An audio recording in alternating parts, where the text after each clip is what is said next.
These ain't glorified gang or prison stories, man. These is lived experiences. Welcome back to the Swine Glow Podcast Show. Do Rock Creek. It's an absolute pleasure to be back here at this round table amongst my round table family, man. Salute to all of y'all out there. Before I jump into what I jump into, please let me take this opportunity now to ask you all, if you haven't already did it, please like, comment, share, and subscribe to the Swanglow Podcast Show. Do Rock Creep. I would greatly appreciate that. It helps us get further into the algorithm, and that's always the goal. And I know y'all want to see us get further, up the ladder, because the further we go, y'all go with us.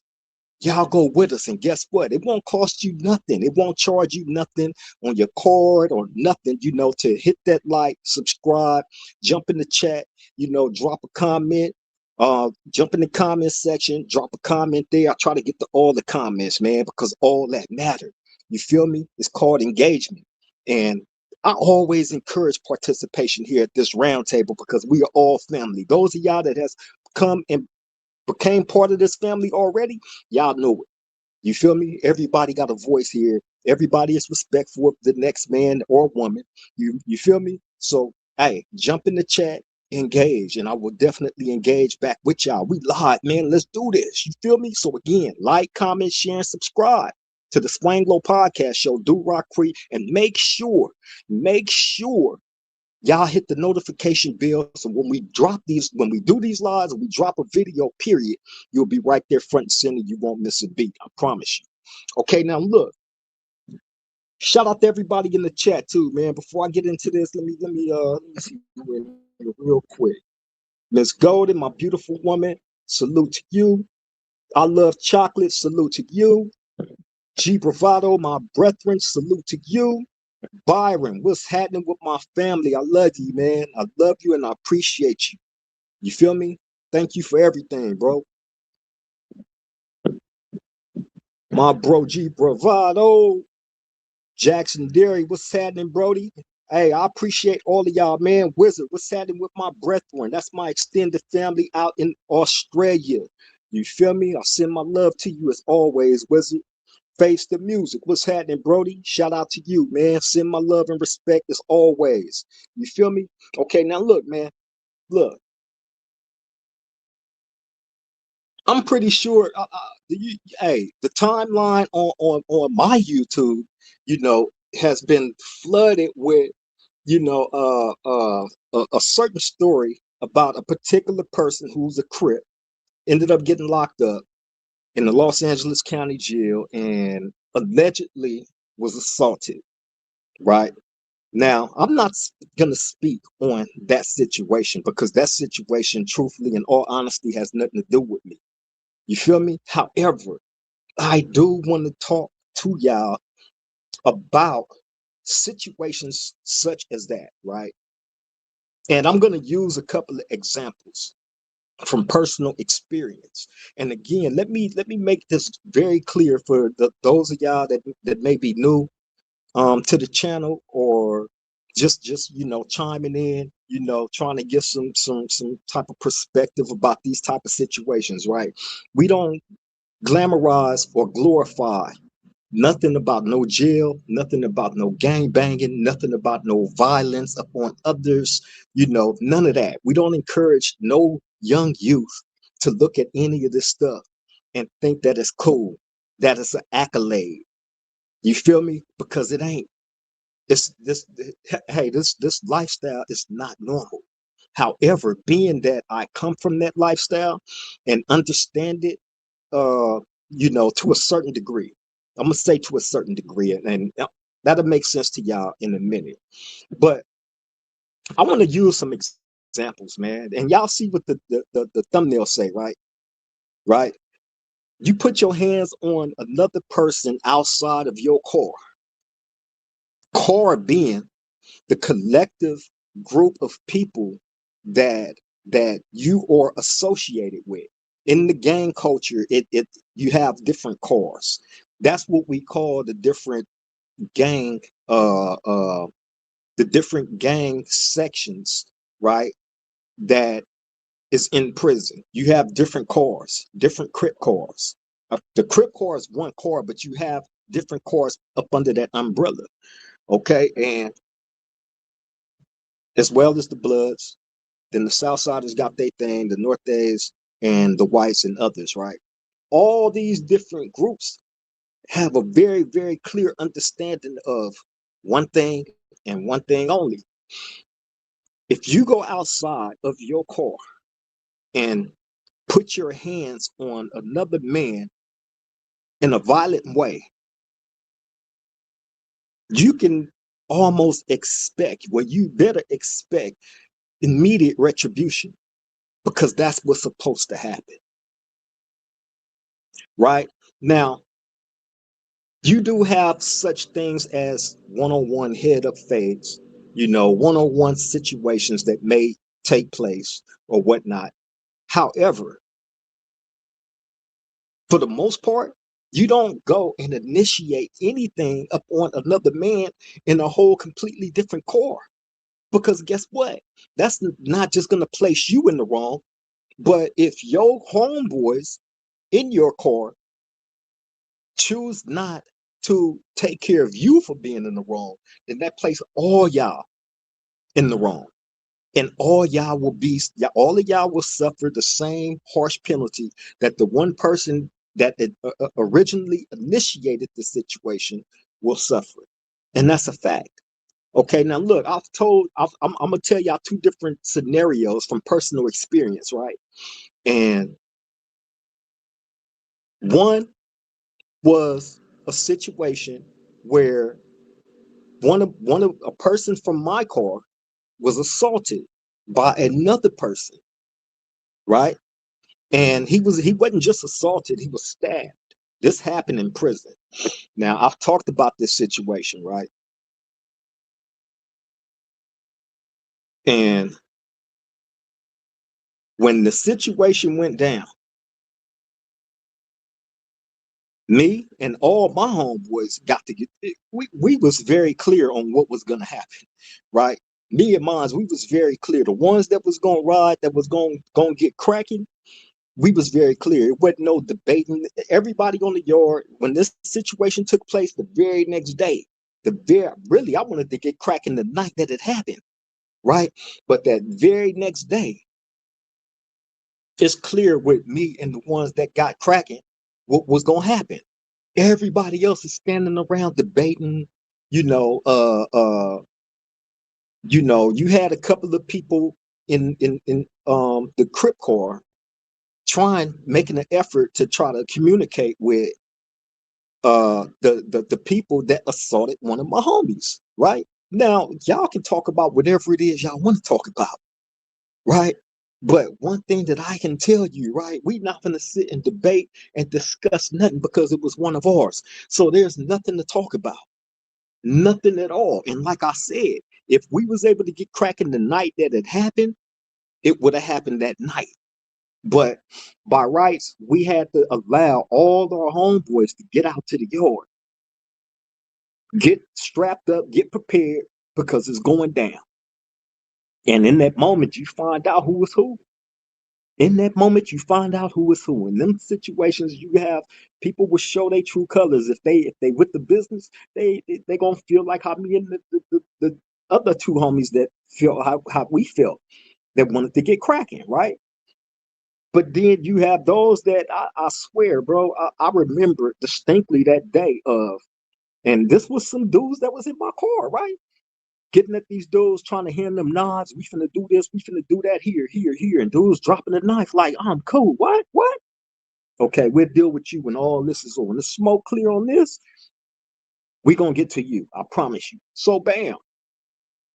After that, bam. Hey, and the cool thing about it, me and the homie Penthouse from IE, we was just talking about this a couple of days ago because he was there when this situation happened. This situation happened back in 1994, right? On a level 4 prison yard, 270 level 4 prison yard, right? This happened in 1994. Remember, at this time, I'm what? I'm what? 20 years old, right? So I'm young but active, and all I knew was to ride. I had went to that prison for getting in another ride in another prison. So this was nothing to me, right? So anyway, everybody standing around talking and this and that in their little circles and this and that, and bam, guess what? Me and two other homies. Shout out to Bobcat from Trey 57, because he was one of them. Shout out to the homie Smooth from Southside Village. He was another, right? Me and them two. We bank around the track one time, strategize out what we gonna do, how we gonna attack. And again, it was just us three at that time, right? So bam, we formulate our plan of attack. Okay. Now it was crazy because again, it was just us three, and we ran into a crowd of about 60, no cap, right? It had to be about 60 of them over there, right? But the way that we attacked them was like, you have one come from this way, one come from this way, and one come from that way. So it kind of made it seem like it was more of us than it was, because when we get cracking, they don't know. It was the element of surprise. They don't know what's going on. You feel me? So all we know, we in there, we getting cracking. You feel me? So bam, once we get cracking across the yard, on way on the other side of the yard, some of they homeboys, you know what I'm saying? Some of they homeboys, the people that we got cracking on, they jump up and take off on some blacks that was over by them, right?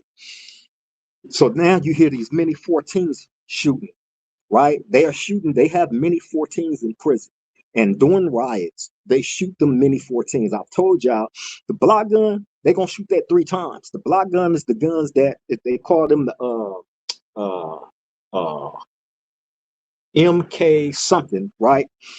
But they gonna shoot them 3 times. They shoot out these wooden blocks that's probably about that fat around, right? They'll do some damage to you, but they're not fatal like the mini 14 rifles are. So they shoot that 3 times, and then that's a wrap. And it's a riot like that that's popping off all over the yard. They finna start busting that mini 14. Somebody's gonna get hit.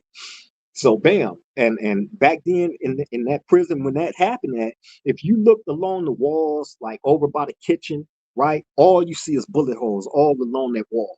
And then if you look, it was like the building that the tower, the gun tower had like a direct target at. You'll see bullet holes from the mini 14s all in that wall, right? You see bullet holes all over the prison, no cap, right? So bam, Groove Daisy, what's up, Brody? Glad you was able to make it. Salute to you. I send my love. No reparations, no votes. Salute to you. I send my love, Brody. The life and times of the uncarved, I send my love to you too as well, Brody. For real, for real. Daryl Parham said OG beat down 190, 180. But that when that happened, that was on the 270 level 4. Both deadly, both. But look, so we get cracking, right? We get cracking. Bam. Thankfully, by the blessings of God, I didn't have a scratch on me. I don't believe the homie Bobcat from Trey 57 had a scratch on him. I don't believe the homie Smooth had a scratch on him. And look, I distinctly remember this one guy from Oakland. Shout out to Oakland, East and West, all of Oakland, right? Older dude, right? He was in that area when we got cracking, and we didn't see him. We wasn't paying attention to none of that. We was focused on our target. But he was over there when we got cracking, and this fool ran in the crowd and got cracking with us. He wasn't even the crib from the Bay Area, from Oakland, right? Got cracking straight up. And I remember seeing him. And from that point on, just having the greatest respect for this man, right? And I seen him in other prisons, and I remember telling like all my homies, like, hey, this dude right here, hey, all business. I got a lot of love and respect for this guy right here, right? With it. You feel me? So bam. That, I told you about this story, right? It was a situation where my homeboy worked where he worked at was where they passed out the property, like the packages that people used to be able to mail into you. You order your TVs and radios and all that stuff. He worked in that part. So bam.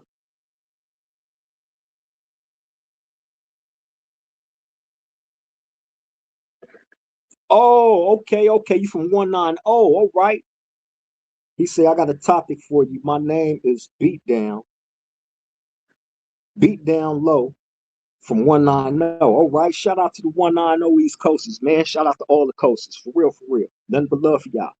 But look, Diddy, what's happening, bro? Not a scratch. Not a scratch. The only cap you gonna see is this one right here, Diddy. Not a scratch. I promise you. I promise you. And listen, that's what I always say in all the situations that I've been in, and I've been in many rides. I swear to God, many. It's people that's around right now that can test that I don't come on here and lie about nothing. I just told you the homie Penthouse from IE is here with me right now. Do you want me to do an interview with him describing how that ride went? The one that I'm telling you about right now? Straight up. You feel me? But anyway, like I was saying, so this situation happened. Bro was working in that area. He he was stealing shit out from that area. He was popping up with TVs. He was popping up with food items. He was popping up with all kind of shit, right? But I didn't think that he was stealing the shit. I'm thinking because he worked in there, the police would throw you some stuff. You know what I'm saying? They do that, right? But stealing, nah, never. So look,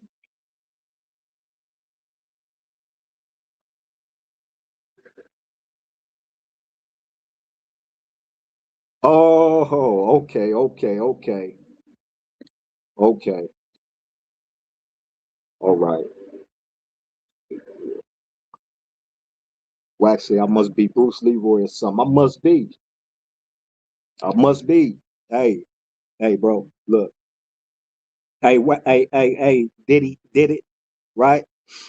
Listen, bro. You've been around long enough to know, right? That and it's people that pop up on here all the time that be in the comments all the time. Dudes that's been in prison with me, right? That know it's a lot of shit I don't even have to come on here and talk about that other motherfuckers will talk about. You feel me? But best believe when it's time to get cracking, I've been that. You feel me? I'm a real guy from my car, a real one. You feel me? So a person like me don't have to come on here and lie and cap and put no extras about nothing. And my homies wouldn't even allow that. They wouldn't even allow it. And that's just keeping it real. Since you called it cap, let me take this cap off. You feel me? Because that's the only cap that you're gonna ever see connected to me.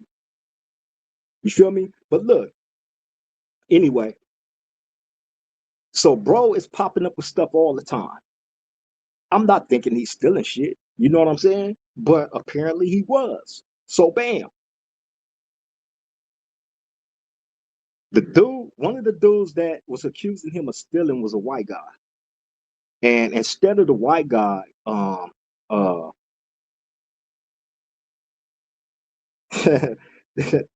man, hey, I love chocolate. Yeah, he is. But instead of the white guy taking care of his business, right, he paid a Southsider to do it.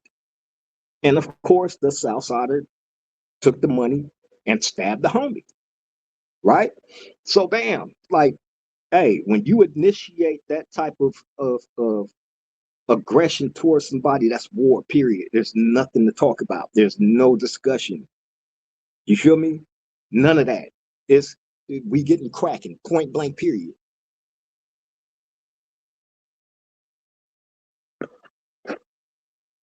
How many do rocks on the yard with me? Right now, there's two of my young homies with me right now. Yup, two.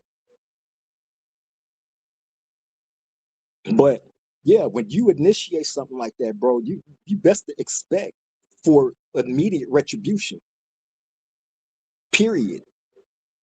You know what I'm saying? And I have never seen a situation where somebody was able to harm somebody else in another car, you know, and it be cool.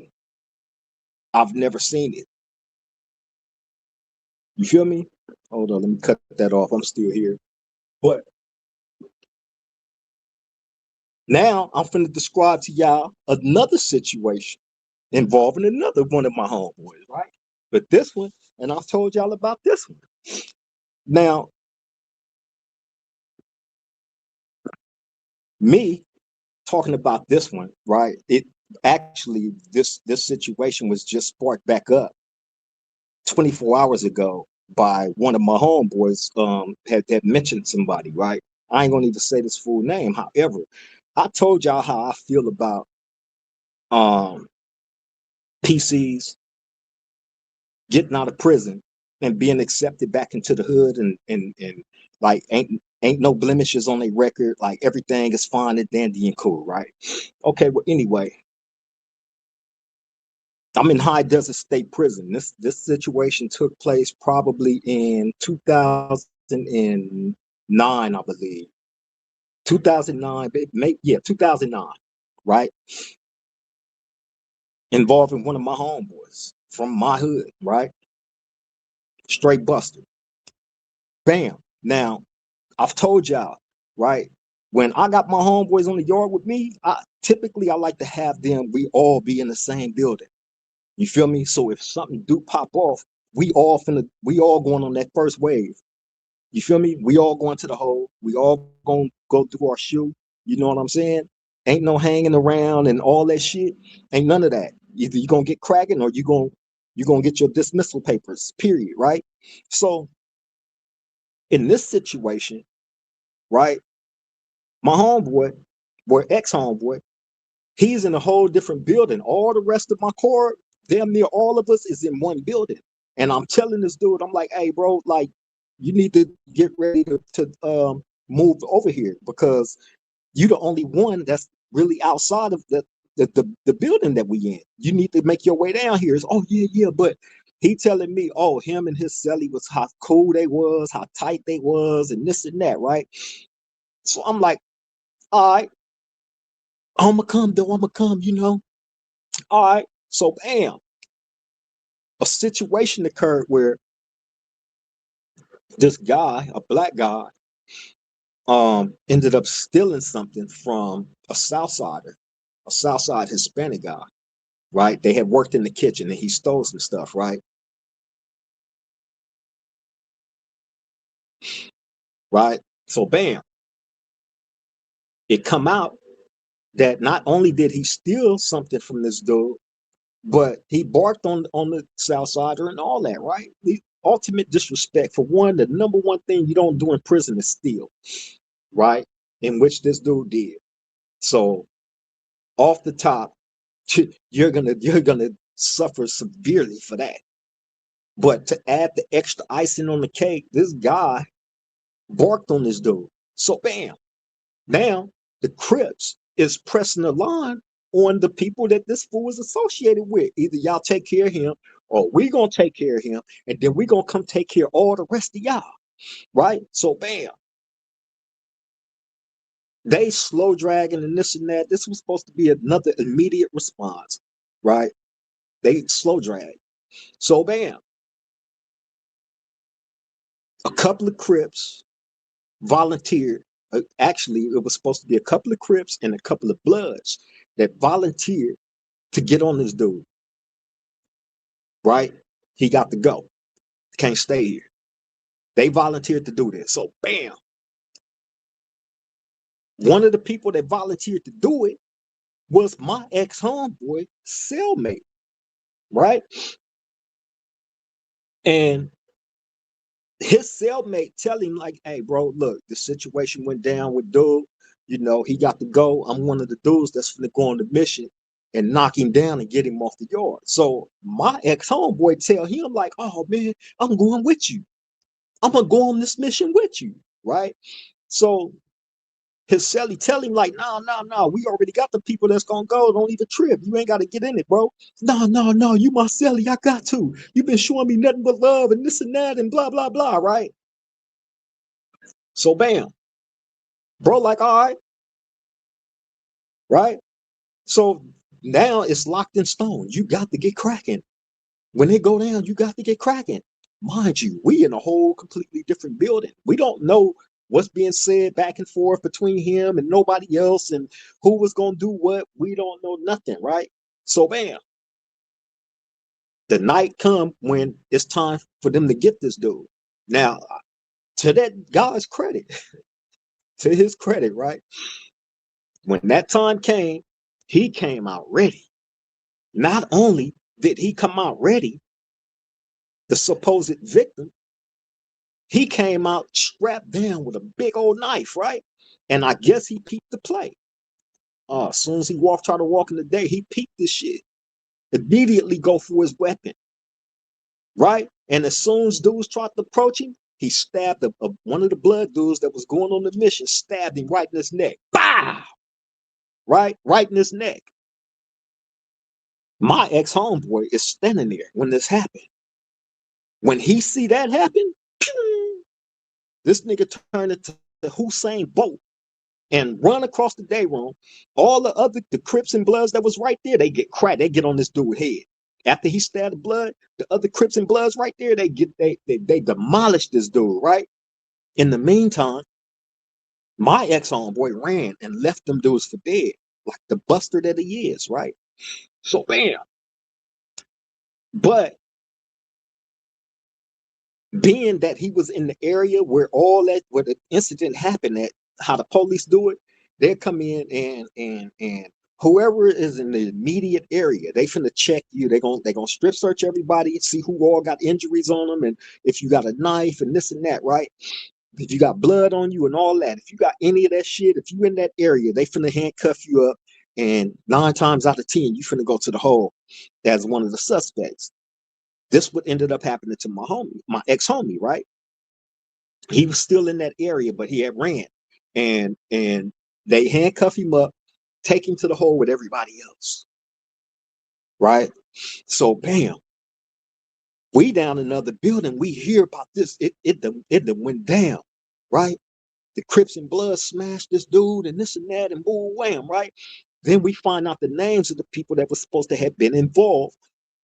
One of the names being my ex-homie. Right? So we down there with our chest out like, yeah, man, the homie, he was in that shit. He got cracking. That's what I'm talking about. And woo, wham, right? So bam, that whole time we under the, okay. So all them dudes go to the hole, right? All of them go to the hole.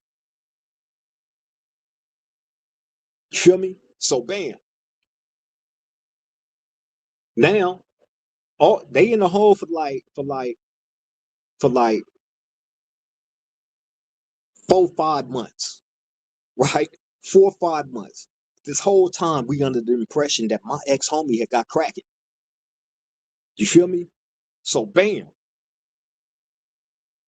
They started letting a few of the guys out. They let out a few of the Crips and a few of the Bloods, right? So when we seeing these dudes getting out, we like, oh, the homie finna be getting out the hole soon and this and that and blam, blam, blam, right? So the Crips that had got out, we getting at them like, hey, what's going on with the homie and this and that and woo, wham, right? They like, oh, this how they play it. They don't say that he ran out, that he's a buster, that he's this, that they don't say nothing, right? Nothing. And the reason being, they waiting on him to get out the hole. And then they're gonna, show us what's what, right? So bam. So I'm like, all right. So finally, this fool get out the hole. Now, when he get out the hole, how it's set up, this is High Desert State Prison, man, right? I don't know how much y'all have heard about that place, High Desert State Prison, right? But whew, like I told y'all, I was there for 3 years. Got 7 write-ups. 6 of them was for all violence. Right? So that should let you know something. So bam. Finally, he get out the hole. Now, when he get out the hole, they gonna take you to the program office, right? To the program office area. And when you get to that program office area, right, the homie from Compton, Grandy's, is working there.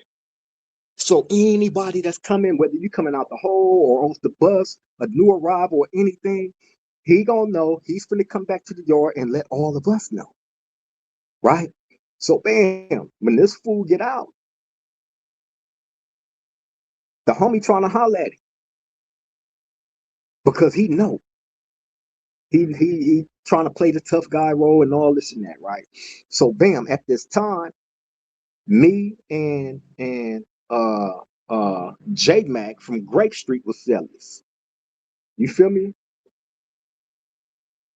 Me and J Mac was sellers from Grape Street, right? So I remember us being in the cell this day, and uh uh I'm looking at these messages in the chat. I'm trying to tell this story and I see all this shit going on in the chat.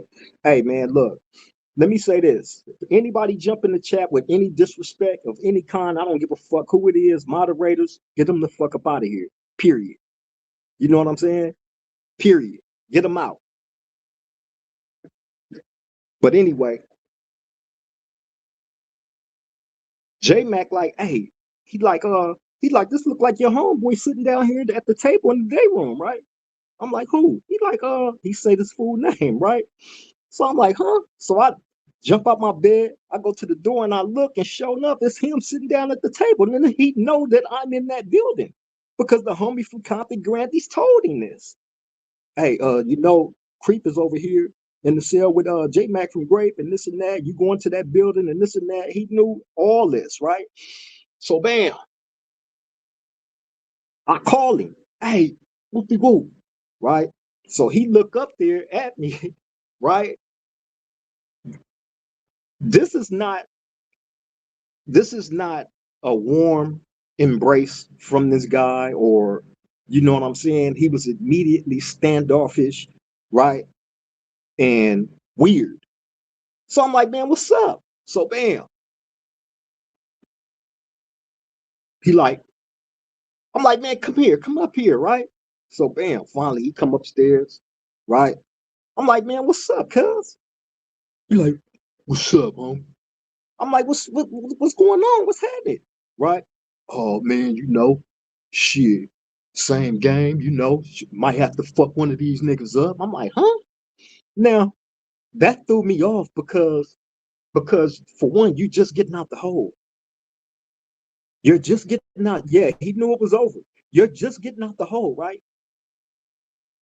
Typically, when people is getting out the hole, bro, you be happy as a motherfucker to get out that dungeon. Back to the main line, yeah. You know what I'm saying? Nah, not him.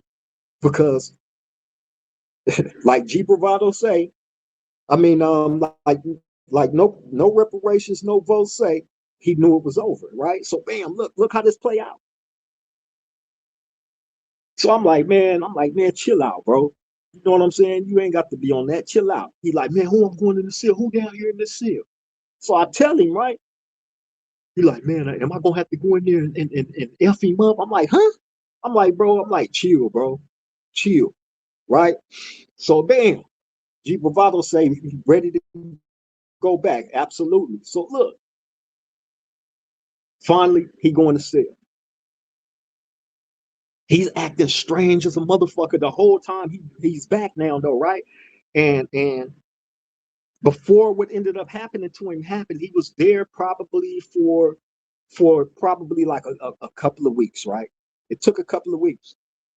So look, he telling me, oh yeah, if anybody tripping, we gonna go out in the middle of the yard and knife fight, right? So I'm like, he's saying all this weird shit is throwing me off, right? Because I'm like, where the fuck is all this coming from? Mind you, the other Crips that had got out the hole before him, they still ain't said nothing. See, it's the reason why. So bam, I remember one day going out to the yard, right? I go out to the yard and I remember walking around. I'm walking around the track. I see all my homies like over by the weight path, right? So I'm making my way over there. And right before I make my way over there, the homie from Compton Grandy's pulled me to the side. Hey, Creep, let me holler at you real quick, little bro. All right. Damn. So we go back around and we go the opposite way around the track, right? So he like, hey, he said, man, he said, you know, I've been knowing you since you was a pup. I said, yeah. He said, man, and you know, I got a lot of love for you, bro.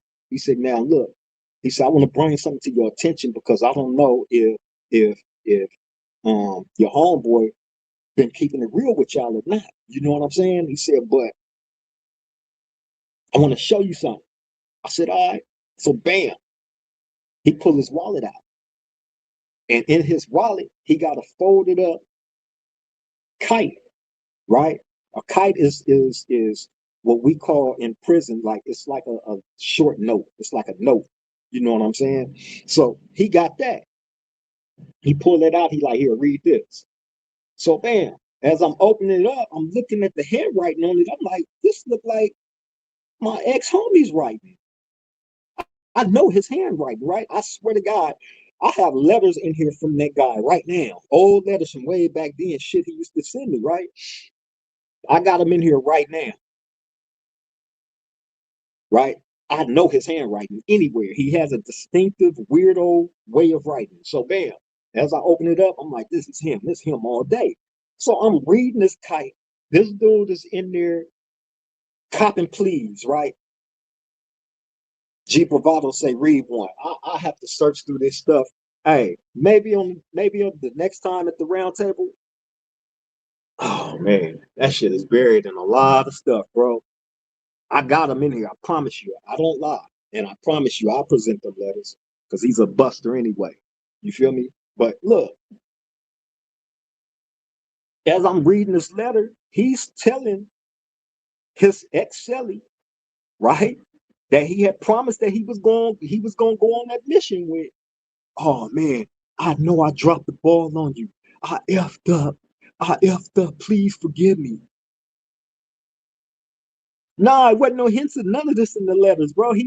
Man, I'm gonna tell you about them letters as soon as I finish the story. So look, he's saying in this letter, oh, I effed up. I dropped the ball. You know, you treated me like a brother. You took care of me when we was in the cell together and this and that. I know I should have went with you. Please forgive me. Any mission you want me and my homies, he say me and my homies to go on, we gonna go on it. Right? Right? So after reading that part, I didn't need to read no more. You feel me? Now look,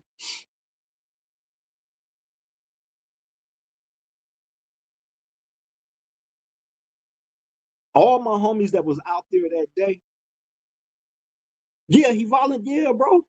Yeah. To add insult to injury, this motherfucker volunteered and tried to sacrifice me and all my homies that was there, right?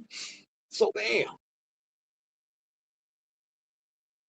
Now, all my homies that was out there on the yard that day, they knew because the homie from Compton Grandy's had hollered at them already. They knew. So they all standing over on the way by the weight pal. So is my ex-homie. But my ex-homie is paying attention to me and homie from Compton from Grandy's. He's watching with eagle eyes, right? So now I have to play it off because after having this conversation with the homie from Compton Grandy, shout out to Big Red Dog too. That's what I'm talking about. OG Red Dog from Compton Grandy's, bro. So bam, I have to, I have to, I have to put a poker face on, right?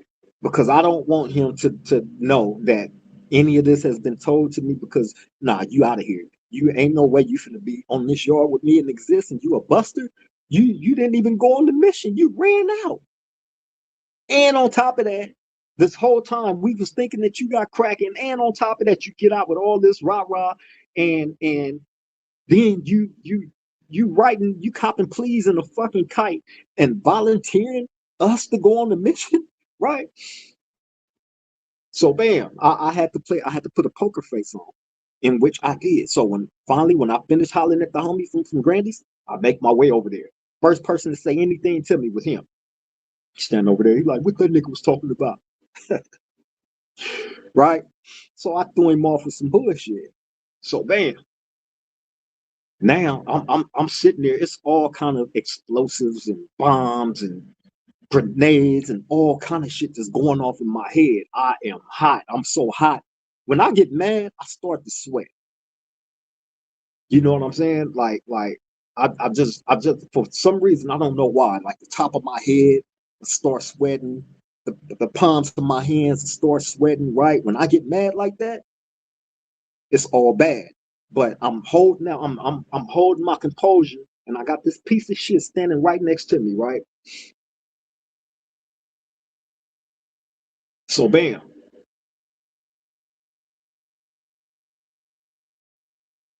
I tell my young homie, shout out to my little homie, Tiny Nut too, Tiny Crip Nut, man.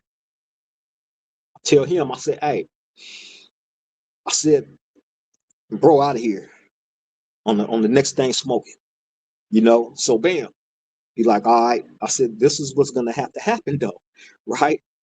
Because they ended up kicking me and the homie J Mac from Grape Street out the building where all the homies was at, right? Because I got into it with the police, right? So they kicked us out the building, they moved us to a whole different building, right? So bam. And that building that they moved me to is where they ended up moving my ex-homie to when he got out the hole. So bam, I'm telling the young homie, I said, look, this is what's gonna have to happen, bro. I said, I'm gonna have you move down to my building in the cell with cuz. He like, hell no, hell no, I'm going to cell with that buster ass nigga. I'm like, listen, no, listen. I said, you got to, bro. I said, you got to go in the cell with this nigga and just act normal, treat him like a homie. You only gonna be in there with him overnight. I said, tomorrow on the yard, man, we finna get him out of here. Period. He's not staying here. I said, so just go in there, treat him like a homie. Don't act weird. Don't act different. Treat that nigga just like you love him. He like, man, damn, big bro. He like, man, he like, all right. I said, bro, just do it. He's out of here tomorrow. So bam, I get the young homie moved in there with him. Right? And I swear to God, I got a letter from that guy after all this shit happened, right? Talking about all this. I'm gonna go through all my shit and find those letters, right? So look, moved a young homie in there. When I moved a young homie in there, this fool go to medical, right? My ex-homie go to medical and he come back in a wheelchair, right? So so I remember being in my cell, looking out my door, and I see this fool like wheel himself out his cell in the wheelchair. I'm like, what the fuck? Oh, hell no. Nah. So I'm like, man, nah, ain't no homie shouldn't be on the yard in no wheelchair. Nigga, you better get your ass up out that wheelchair, bro. Right? So bam. He like, oh, I'm gonna try to get some crutches and this and that and blah, blah, blah. Yeah, go get you some crutches, nigga. Right? Because you gonna be crutching your ass right off this yard, whether you know it or not, right? So bam. He go that day to medical and turn that wheelchair in for some crutches, right? In the meantime, we on the yard, right? And I'm telling the young homie, look, he went back there to medical. When he come back through this gate, I had a special spot where I got quite a few niggas, right? Which was, if y'all ever been to High Desert on the DR, right? The side of the basketball court. When you walking through in the middle of the yard, but on the side of the basketball court, right in the middle, right? That's where I got a few dudes right there in that spot. And he was one of them, right? So bam. Telling the young homie, look, we're gonna let him come back. You know what I'm saying? Just keep playing it off and all that, right? So bam. Like, all right. So this fool go, he come back on the crutches. right?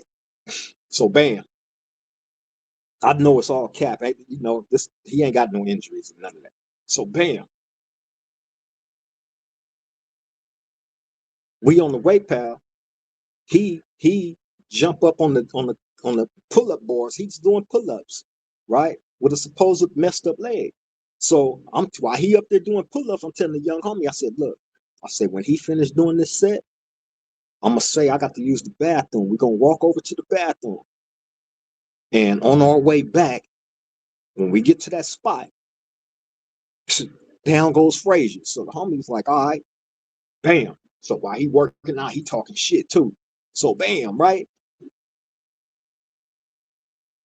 We make our way over to the bathroom, right? Go over there, talking about whatever. And we start making our way back over towards the way pal. We got right there on the side of that basketball court, and bam, right? I get off on him. When I get off on him, the young homie get off on him. Now we out there dusting him off. Beat, beat, beat, beat, beat, beat, beat, beat, beat, beat, beat the shit out this dude. Knocked his teeth out, all that, right? Beat the shit out of him, right? What you know about somehow, some way, he mustered up the energy, right? In the midst of that beating, with this leg supposed to be messed up, right? And tracked it, right? Ran, ran. And at first, I'm chasing him, the young homie on him and shit, right? Then I see where he running to. He running right to the gun tower, right up under the gun tower. And they already tripping. They finna shoot us with the Mini 14. So I'm like, stop telling the homie, stop chasing me. Fuck that nigga, right? Right? He was fast, bro, with a supposed messed up leg. You feel me? So bam, he run right up under the gun tower. You feel me? So bam, police come out there, they snatch us up. You feel me?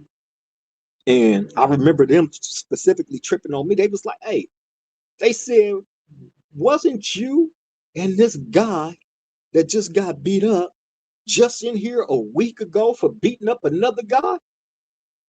This was just a week ago. Hey, man. Hey, it is what it is. They was like, damn, boy, like you really ain't no joke. You feel me? So the whole time while we in the, because they when incidents like that happen, they handcuff you up, they take you to this area called the program office, or they might take you to the infirmary, because they got little holding tanks in there in cages, and they'll put you in there and they'll wait for the medical staff to come check you, see if you have any injuries or any of that stuff, or you want to make a statement and all that, right? So while we in there, I'm in this cage, my young homie Tiny Nut in the cage next to me, and this fool is over here in this cage, right? And all I see was his teeth dangling out his mouth. And he like, look, he's like, y'all knock my teeth out, look. Right? I see that shit just dangling by skin, the teeth, right? And then he in there woofing, and I'm telling him, I'm like, hey, look, bro. I said, you know what you did. It ain't no need to be in here doing all the rah-rah and all that shit. I said, I'm gonna allow you to have your career. You just can't have it here with me as a do-rock crip. You can't be on the yard with me. You got to go, bro. Right? So bam. Yeah. It's still do rock on mine. Yeah, okay, that's all fine and dandy, bro. You know, just go do rock somewhere else. You feel me? So bam. Now, that situation could have went horribly different because, like I said, he indebted himself to his cellie when the initial situation even took place. You feel me? And he ran out on them. So just imagine if they would have just, when he got out the hole, just got cracking on him. That would have put us in a whole different situation behind a buster. You feel me? So when I hear these situations about, recent stories that's being put out there about, what somebody turned down and didn't turn down, hey man, all I know is this, bro. If you put your hands on somebody outside of your car or vice versa, right, that is considered an act of war. Point blank, period. It typically don't happen because people understand that a response is going to happen and people die and shit like that. You feel me? Point blank, period. People die. So I'm just trying to understand the ways of today, where people are allowing certain things to take place with their homeboys and it be cool. There's no response to anything, whether that person is a buster or not. See, we are responsible for taking out our own trash. We don't leave that responsibility up on nobody else. It should not take no other crip fraction to take out your garbage. That ain't how it works. That ain't how I go. In no setting that I've been in, whether you're in the Los Angeles County Jail or in the state penitentiary. Period. And the reason why I bring that story up, this last one, is because this person is out now, right? On the streets, was supposed to have turned Muslim, denounced his gangbanging, right? And all this, just like a familiar situation I've seen online, right? Buster shit. And back in the hood.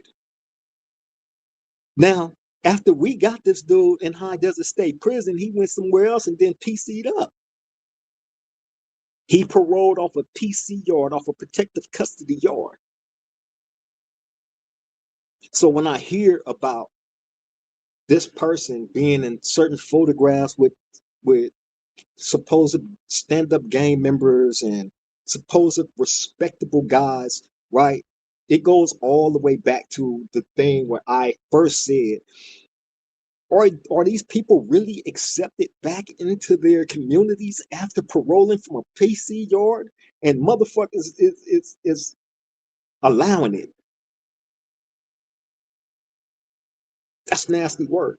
And then not only is they being out there like that, but these people are allowed a voice to try to paint a bad narrative on the righteous.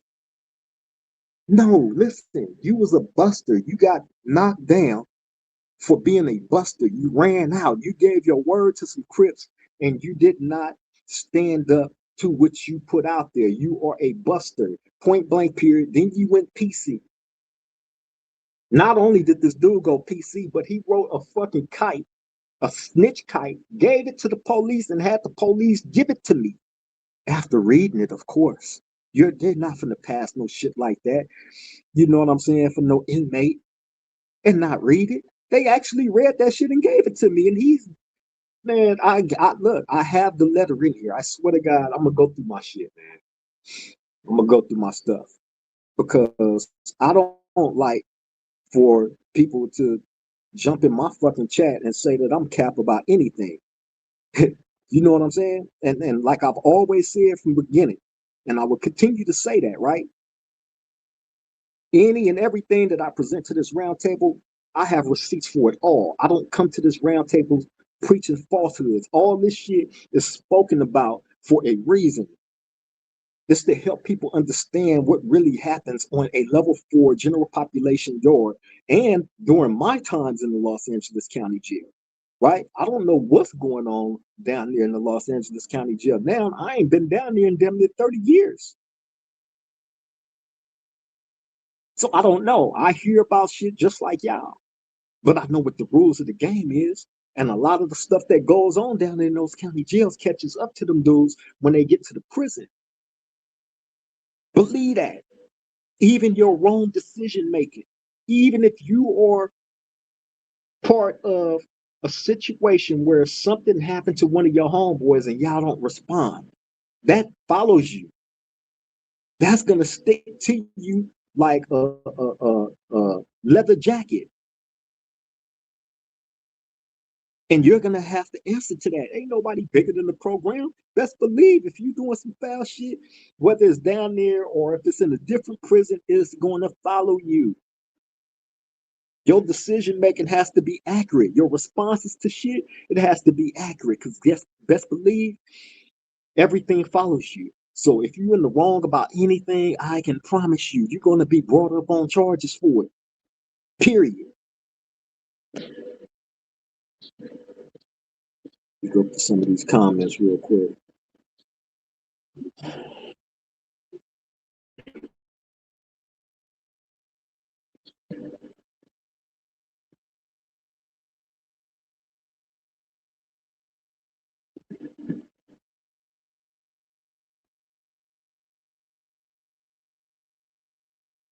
No reparations, no votes said. Damn, trying to call shots. I don't know what he called himself doing, bro, but he didn't just call a shot. He called himself to get removed off that yard, swift and harshly. G Bravado say, how big of a violation is that? It's big enough to get him removed off that yard with his teeth and shit knocked out. Like when the principal talking to your parents. Jason Darrell said, Creek plays chess, not checkers. Hey man, I know the rules of the game, bro. I know right from wrong. You feel me? And I know if you're in the wrong, I'm not finna stand in the wrong with you. I'm all about righteousness. Trying to play possum. G Bravado say, Frazier down. Yeah, man. Yeah, his adrenaline is what picked him up and had his ass running like Carl Lewis. There's no reparation say. It's a miracle. Hussein Bolt. Yeah, Hussein Bolt like a motherfucker. G Bravado said it was all good a week ago. Jackson Dale say, laughing my ass off. Go do rock somewhere. Yeah. Groove Easy. Oh, man, that's nasty work. Hey, there's a lot of them that's accepted back in their communities, bro. Groove Easy say, I thought if you marked the game in jail, prison, or anywhere, your gang career is over. That's what I thought. That's what I thought. See, when we was in that cage and he was in there barking, right? And I was telling him what I was telling him, I was telling him this shit because we're not the only ones that's in there. They had us in the program office in the cage, in the cages. So all the police, the sergeants, and all that shit is in there. They're listening to all this shit. So I'm just trying to get this nigga to stop talking. He was in there doing a whole bunch of that. BG Third say, nah, young Ant handling it the right way. This A Trey. I ain't said nothing about young Ant, bro.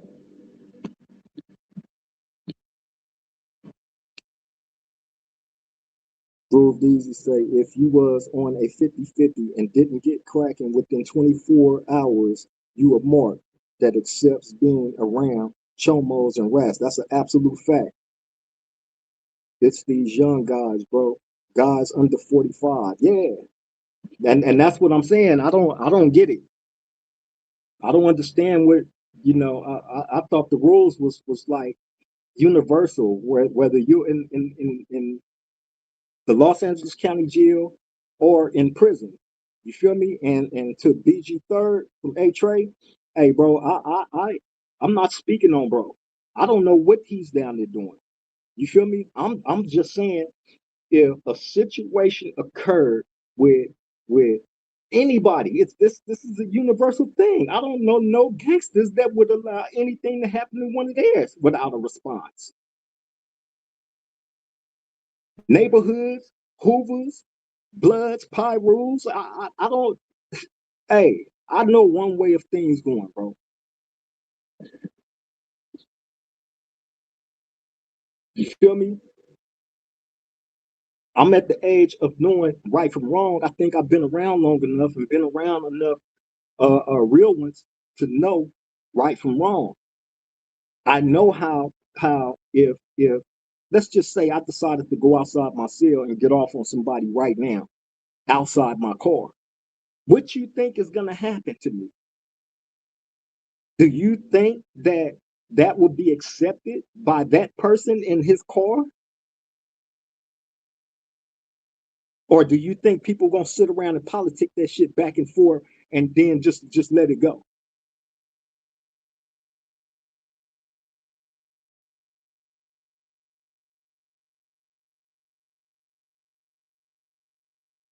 Groove Daisy said, and a public figure at this point, he put his business and others on the internet. Hey, well, whatever the case may be with bro, you know what I'm saying? My thing is this, right? I'm not speaking on him. Whatever his decision making on whatever is going on down in that Los Angeles County jail, the Los Angeles County jail is the Los Angeles County jail. Prison is prison. You feel me? But I think I've been doing this a little bit longer than them. They younger than me. You feel me? And I'm telling you from my experience. I just used two different scenarios, bro. Two different ones that involved me, right? So whatever they got going on down there, they got going on down there. But I'm telling you, I don't know too many people that will say that I'm wrong about this. I don't know too many people that would accept anything happening to their homeboys and not responding. Whether a person is a buster or not, we take out our own trash, bro. We don't leave that responsibility up to nobody else. Period.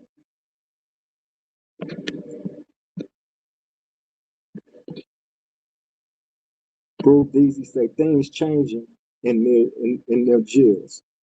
That shouldn't be accepted. A nigga reporting jail business to the whole world. Fucking snitch. Oh shit. Willie Mays say, so let me ask you a question, homie. What happens if you're a cool dude and a crip, but your car is small or you don't really have any of your homeboys on the yard? Will anybody have your back? Um, well, I don't know if that question is pertaining. What is that question pertaining to? Like, if they got in something, if they got into like a situation.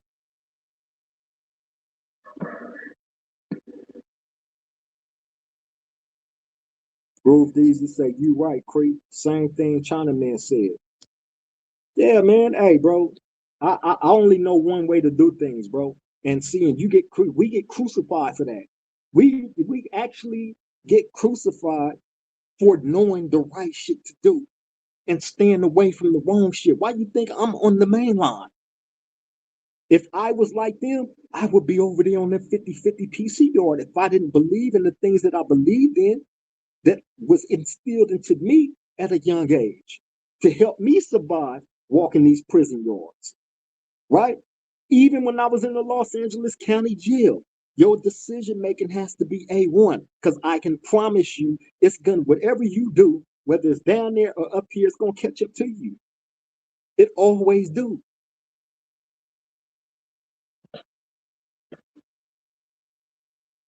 Groove Daisy said, saying names and everything. J Dub, what's up, Brody? I'm glad you was able to make the live, bro. Salute to you. Send love and respect as always. Yeah, man. I don't know nobody, or I can't think of no situation where it was accepted of something happening to one of your homeboys and there's not a response to it, whether they a buster or not. The responsibility of taking out your trash falls in your hands, and if you're not willing to do it, others will do it, and they will be that person will be removed, and so will you and all the rest of your homeboys. That's a fact. That's how it goes, or that's how it's supposed to go. Period. I'm not on here lying about nothing. I don't have to lie about nothing. You feel me? And I don't have to paint no scenario about nobody. Like I said, I'm speaking to how the rules go. I'm not speaking about none of them people down there. And I just pointed out two different scenarios that involve myself in prison to back up what I'm saying. This is all facts.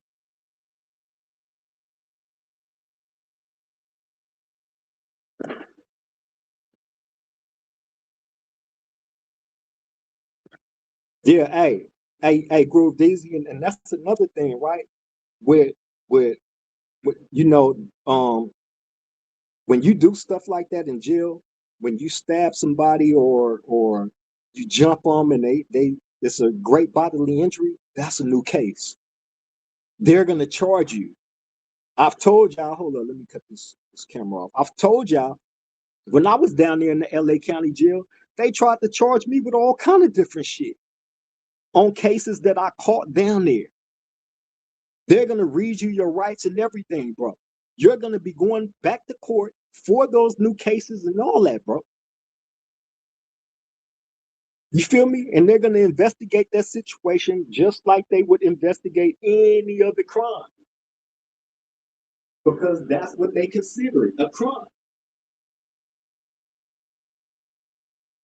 So if you provide any type of information about whatever crime that may have taken place, you know what I'm saying, or any of that, right? They're gonna use that shit against you. You feel me? Remember, I just did a show about the video that one of my homies recorded. Well, that video, they're utilizing that against the people that was in that video. So if something is said or any type of evidence, they gonna use that shit against you. So it's never good to especially if the case is active, it's never good to say nothing. Should nothing be said about the shit. That's a crime.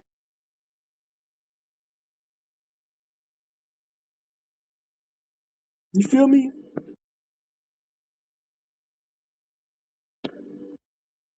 TJ Ben having said, is Mill Creek still a bad yard? It absolutely is. It absolutely is. Spiritual healing, salute. Glad you was able to make the live. Salute to you, and love and respect. Yeah, Mill Creek is all bad, bro. You feel me? And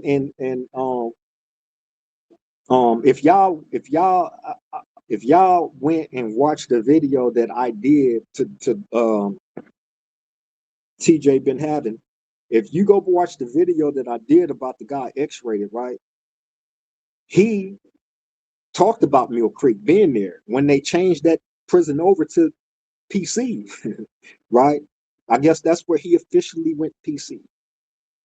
You feel me? But he talked about being there when they flipped that to PC, and it's been PC ever since.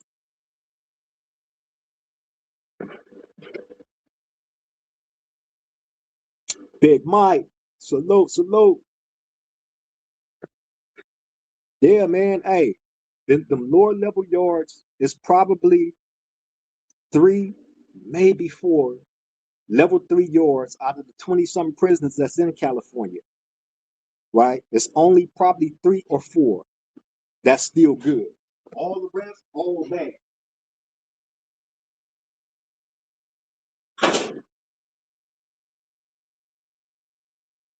And the people that they put on those yards are the people of character, the the people that I've been talking about.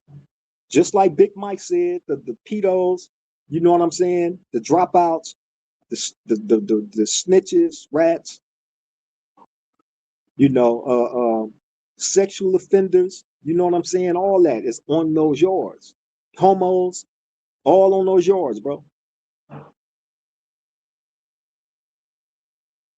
So when the cleanup work happens on the level 4, let's say you pop up on the level 4 and something catches up to you that you've been down there in the Los Angeles County Jail doing, right? That was foul, or something that you've done on the street that was foul, or you got bad charges, or stuff like that, right?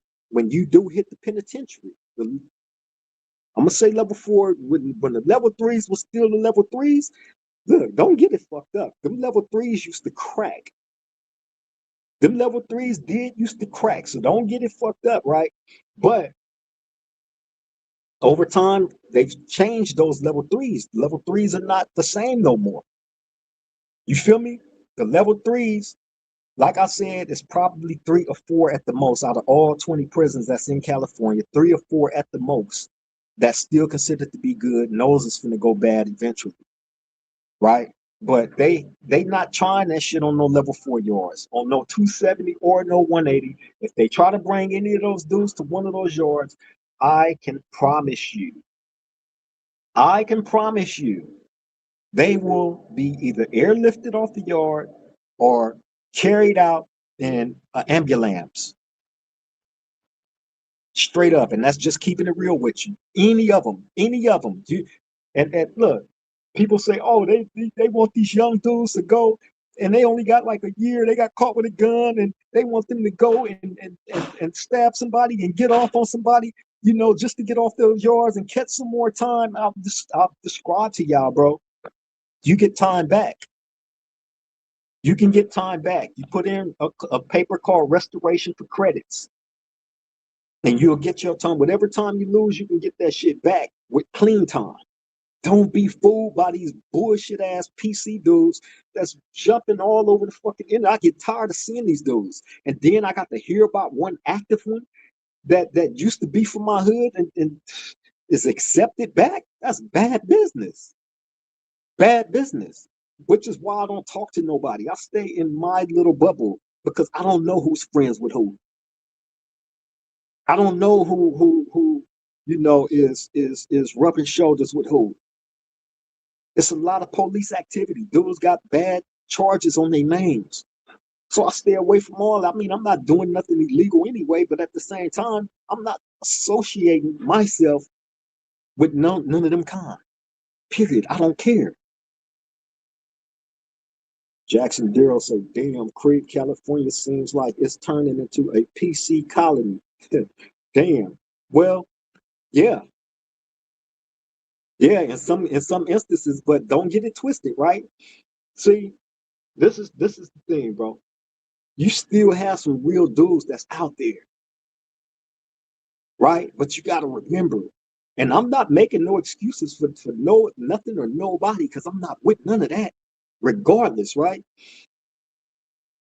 We have a choice to be around who we want to be around. We have a choice to have around us who we want to have around us.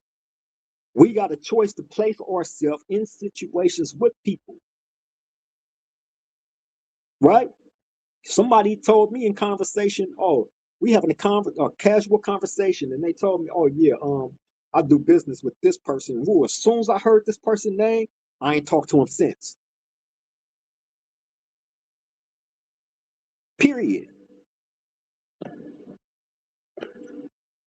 Big Mike said, creep, since we on that topic, you ever met a dude that went down that was 18, 19, but happened to be dating a 17-year-old girl and got caught up? Um, you talking about statutory rape. I have heard nothing like that, right? But I have heard of situations where you had different homies that, look, just keep it real. Keep it real, right? You got older dudes that mess with younger bras all day, and you got a lot of fast ass little young girls that put themselves in situations around these grown ass men where they shouldn't even be around. That's bad parenting on the parents' behalf, right? But they'll put themselves in a situation around these old ass niggas and get caught. I know of a situation that happened to one dude where he was with this little young broad and got caught with her, and they hit him with a statutory rape because she was underage, right? Although the mother and the father gave this dude the blessings to be with this little young girl. You feel me? Like, ain't no way, man. It's the same with R. Kelly, how them people was just handing their daughters over to this fool. You know what I'm saying? Like, it's bad business. Damo, what's up, Brody? I see you, man. I send love and respect to you as always, my brethren. Salute to you.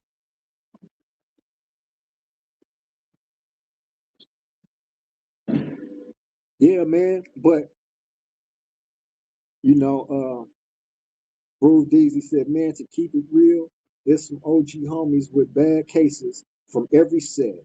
Back in the 70s, Ninjas was wild and taking, yeah, that's some real, just keeping it real about the game, Groove Deezy. Just keeping it real about the game. We know we all got homies like that, bro. I'm not here to make no excuses for the bad shit that them dudes was doing back in the days. Not at all. We know right from right, wrong from wrong, period.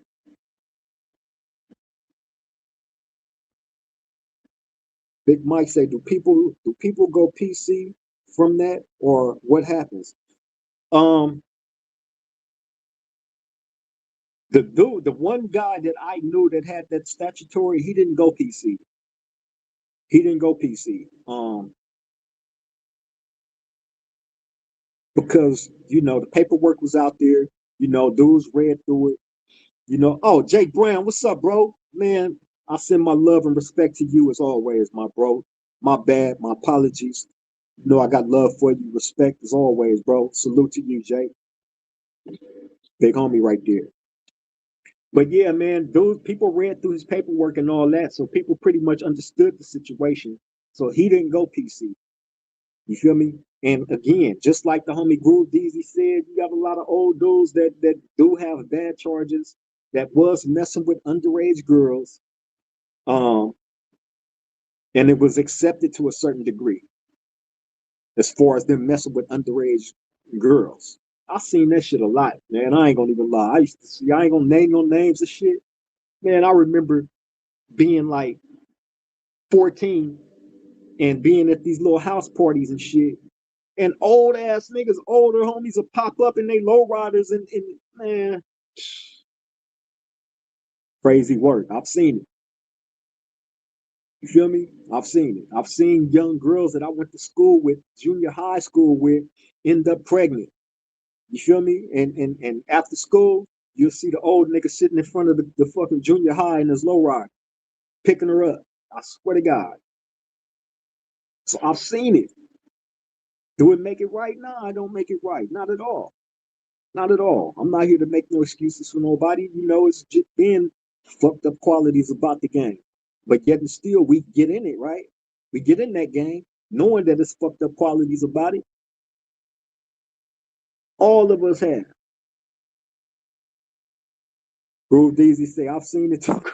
Hey, bro. Hey, bro. I know, bro. Hey, it's some fucked up qualities about the shit, right? But at the same time, right is right, wrong is wrong. We know what the right things is, and we know the wrong things to stay away from. Again, all decision making has to be A1 and on point. Now you're not gonna wake up just out the blue, just knowing every single thing, right? But that's why you do have some righteous OGs that will sit you down and go over the rules of the game with you on what and what not to do. Period. The ones that really give a fuck about you and want to see you really survive and not become a victim to nothing that'll take you down or lead you down the wrong road. Period. Big Mike say that's nasty. Yeah. Middle school, them dudes probably was 35. They was close to it. They was close to it. They was close to being like they was old dudes, bro. Bad parenting and bad discretion on the home. Yeah, on the OG homies. Bad, bad. That's why I like when it come to my outlook on the parenting thing, right?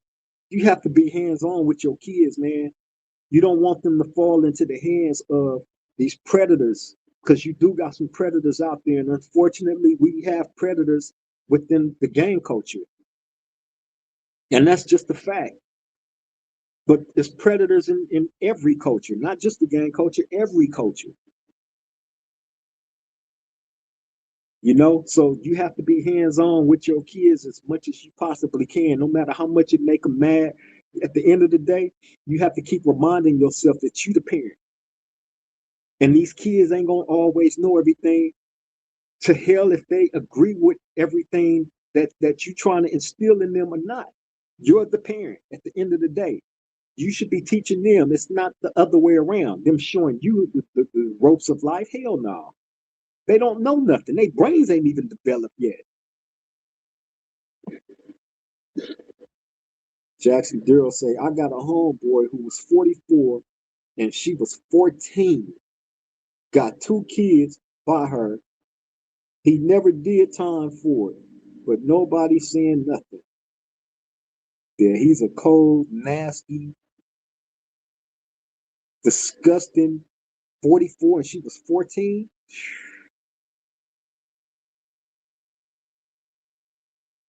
Again, the parents should be in jail right now.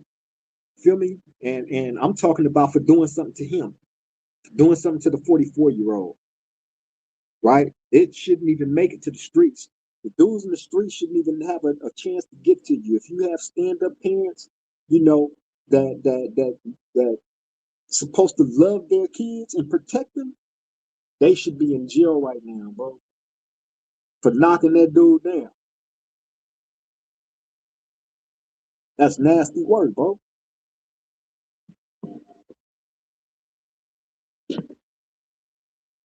Hey, I used to trip, you know, back in the day when I used to in middle school and seeing these dudes pop up like that and they low riders and shit with the Jerry curls. You feel me? And they'll come up there trying to pump dudes and snatch up all the little girls.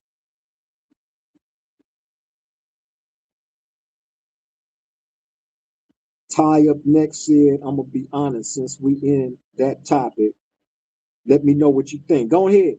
Speak your piece, brother. Tie up next. That's what we here for.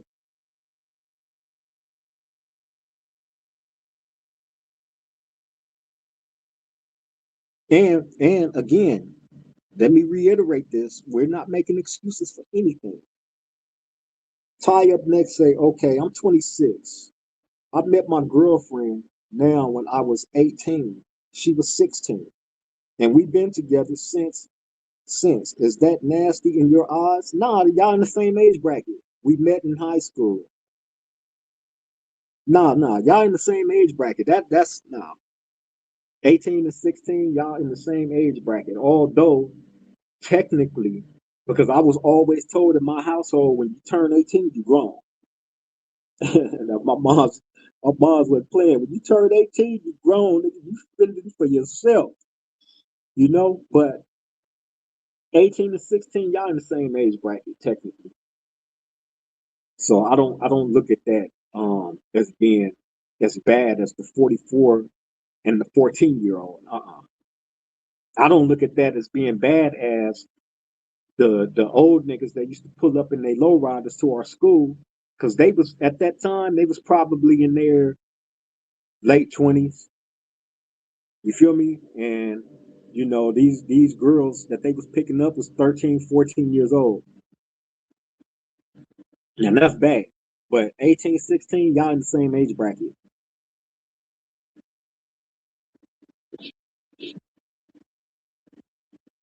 But again, the parents have to start parenting, man. I just feel like the parents have to be more hands on with the kids. You know what I'm saying? Because not just with the girls, with the boys too. Because we see how a lot of these boys is turning out.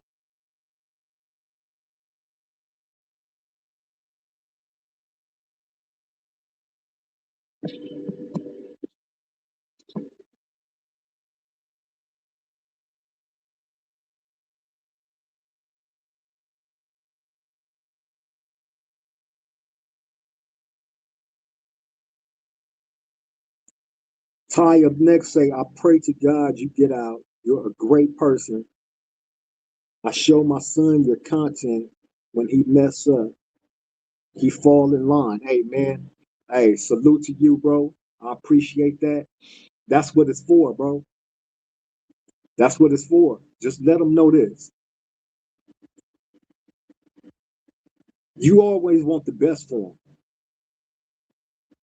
You always want the best for your kids. And by any means, you're going to make sure with everything in your power that they're going to have the best. They're going to have the best chance at life, period. No matter how much you have to protect them from all the bullshit and bullshit people that's out there in the world that will wreck them. You see all these other people that's online that's engaging in all this different craziness, right? That's not the way. Those are small portions of things that's taking place in the world, right? But the most impactful things that's going on that can cost them their life or their freedom, that's what they need to be knowing about. And that's the importance. That's the importance of me being able to come to y'all and give y'all these stories. It's not to put no extras on nothing and lie and all this shit. No, I can't come here and present to y'all no falsehoods about anything. And I stand on everything that I present to the round table. Everything. Everything. And can provide receipts for all. You feel me? Because people need to understand everybody's not fake. Everybody is not out to wreck you. I was blessed enough to be around people that wasn't trying to wreck me, that actually wanted to see me survive through this prison stay. To get through this, they understood you were young. You was a young dude. You had all this time. You got all this time, and you angry. So that energy, that anger, that shit has to be redirected into something. That's what guarantees your survival behind these walls, bro. Especially on these level 4 yards.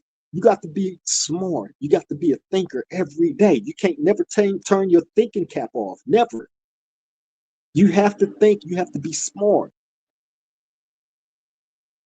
If you end up in this unfortunate situation, I wish it on nobody. However, you know, being able to come to y'all and present myself unfiltered.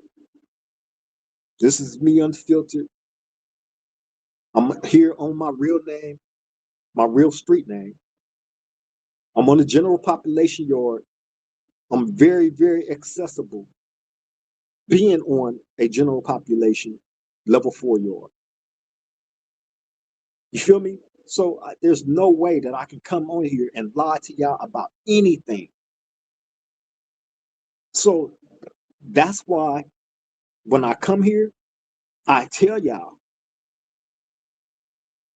these ain't glorified gang or prison stories at all.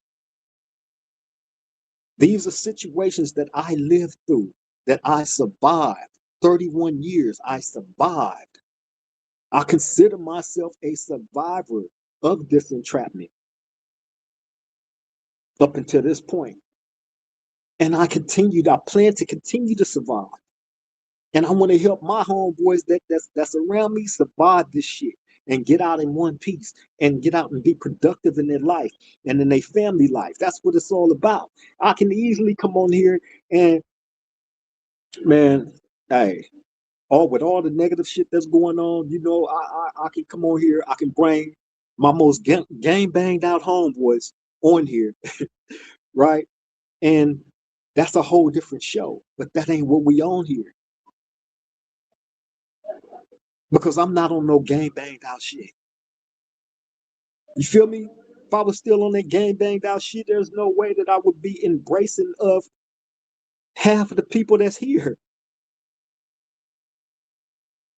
I was one of those dudes that was behind the cameras. I wouldn't know in front of the camera type of dude. I was behind the cameras. You feel me? Like many are that feel just as strong as I do about everything that I've brought to this round table. You're just not going to hear their voices. You feel me? But they speak through me. Period. I deal with them every day. Y'all get the watered down versions of these bullshit dudes that's getting off these PC yards that's being positioned. They are purposely being positioned. And they are purposely campaigning against people like me and trying to get us shut down for talking the real. The real is always going to be a threat. The truth is always going to be a threat to the ones that spreading the lies and falsehoods about shit. Don't look at me as being wrong for saying, you know, about your decision making and how things follow you, and the rules of the game. The rules are the rules. And motherfuckers wonder why they get themselves put in trick bags. Because some dudes, whether it's on purpose or not, forget what the rules are, bro. That don't make me wrong because you forgot what the rules are. I didn't forget. That's how I've been surviving in here 31 years. I didn't forget the rules of the game. I'm not dead. I don't got a million stab wounds on me. Thankfully, by the blessings of God. And that's the reason why I can come here and talk to y'all now, bro, and give y'all the real and stand up for the righteous. I'm not gonna let none of these PC ass motherfuckers get out of prison and water down and dilute y'all mind with bullshit. So when you hear them talk, it's like they're real. And when you hear me talk, it's like bullshit. Nah, that ain't what this person went on No Jumper and said. That ain't what this person that went on whatever show and said. Come on, bro. And to all my people that is not from California, that's from different states and different countries and all that, right? Hey, what y'all see online with a lot of these guys, bro, is online characters.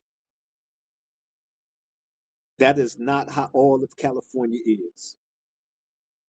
I promise you. Don't look at these dudes and make the grave mistake of thinking that all of California is like that.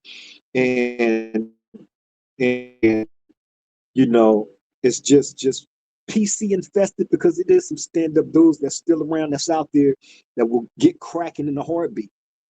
But they ain't finna jump on no camera and announce none of that. They not finna jump on the camera and give no names and details of no situations. It's not gonna happen. I'm sorry.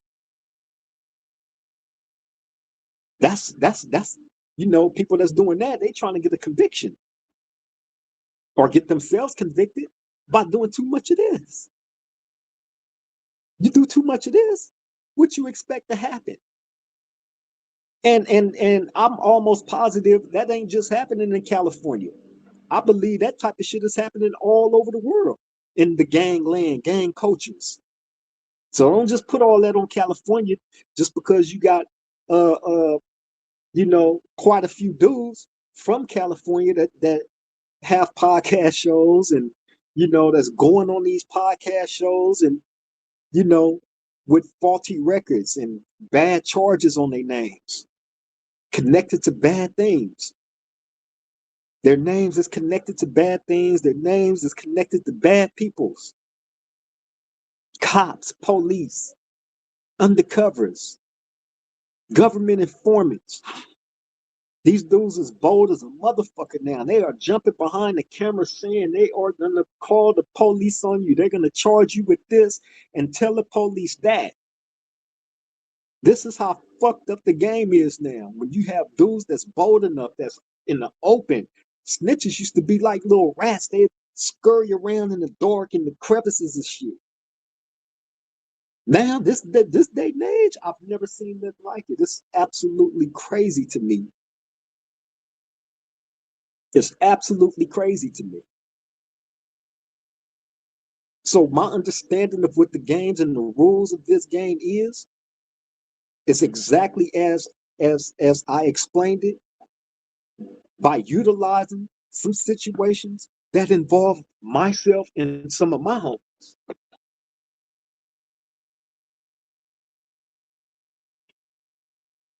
You feel me? With no extras put on nothing. So how am I wrong for that? I'm just highlighting out what the rules of the game is.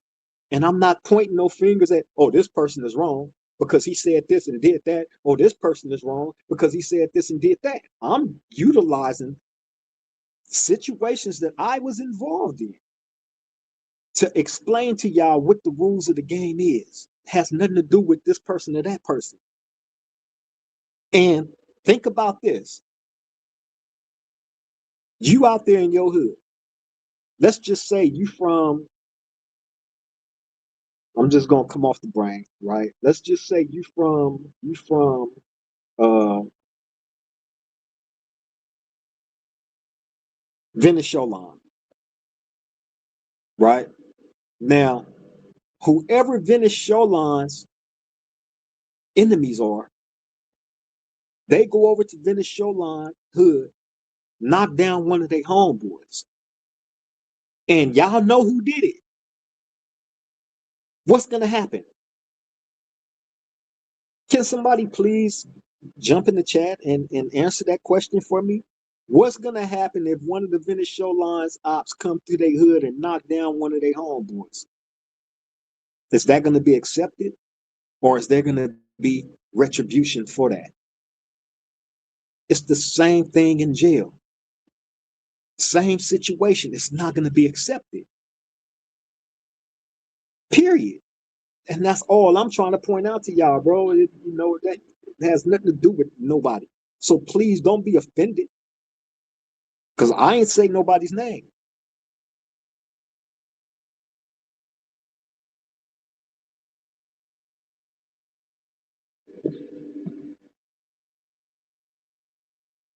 Wizards say, we know what you say is 100% facts. You don't even need to put any smoke on anything.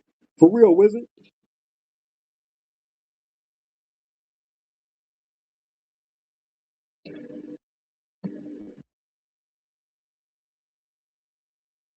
Ty up next say, he's 7 now, but I do work a lot because I'm a welder. So I'm always gone. So him being with mom a lot, you know how that go. So I be having to tell him, keep doing what you're doing. I even said, can you stay in the restroom 24 hours straight, no phone and 3 meals? He was like, no. I was like, exactly. So play life correctly. Hey, man, that's the greatest example and advice that you can give your son. Tie up next. That's real because I don't know too many people that can take themselves, lock themselves in a bathroom, bro. Basically this jail cell is a bathroom, right? Because right behind me is the toilet and the sink. Over here is the desk with the little slit window. Right here is the lockers. I'm on my bunk right here, right? So technically, this is a bathroom that I've been living in for 31 years straight with nothing, at times with absolutely nothing to nobody, left alone with reading material, books. So when I say focus your energy in a different direction, that's what those times lead you to that. And only the strong will be able to survive that shit. You know how many homies I've seen go crazy in here, lose their mind, start getting on different medications and shit. Man, come on, bro. Why y'all think a lot of these dudes behind the wall smoke so much K2 spice? Why y'all think that happened? Because the realities of having to live in this motherfucking cave for however many years you're gonna have to live in it. For a lot of people, bro, hey, the walls close in on them, bro. I've seen dudes commit suicide. I've seen dudes try it. I've seen dudes develop these drug habits because they're trying to escape that dark reality of being inside this jail cell. So again, test your willpower. Take away every single thing that you got in your free life out there. Break yourself down to 3 meals a day only, and somebody else serve you some bullshit. You don't know what people are doing to the food. You don't know how many roaches them been in it, rat poop. You know what I'm saying? Have them feed you inside that bathroom, bro.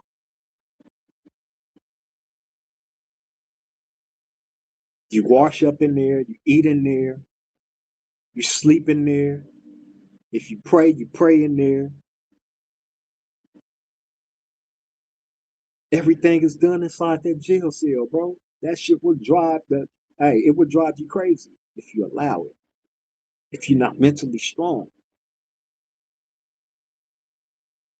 So again, y'all get to interact with somebody that has been dealing with that for all these years, for 31 years straight. I haven't lost my mind yet, thank God. That ain't who my mom's made me out to be, a weak-minded person. I was always taught stand up and deal with what you got to deal with. Period. No matter how bad it gets. How can you expect to help anybody else if you can't help yourself get through some shit?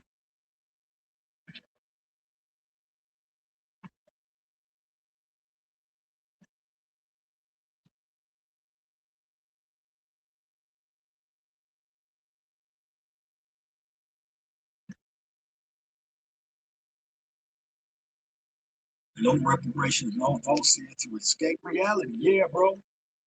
That I'm gonna say it's crazy how complicated these suckers is trying to make banging. But you're right, cuz there's a campaign going on only a few can see against what's real. Yeah, bro. Hey, they not, you know why? Because they're given these certain platforms to be heard. Right? When you got suck ass dudes that's already in position, right? In these different positions of power, and they don't want no strong real dudes to get next to them. They want a weaker person, somebody that got smut and all kind of bad things on their names to come to keep them under control. I'm gonna put you in place, but I know I can control you because I know you got all this bad shit on your name. You ain't really no good like that. But I would rather have you than have one of these dudes that ain't in front of the camera because they know how niggas is gonna push. It's like oil and water, it ain't gonna work. You feel me? And again, the threat of the truth is like it's like light to a vampire. It burns them. They can't stand it. They can't be in it. That's how a lot of them hey, that's why you see the things going on online right now that you see going on, bro.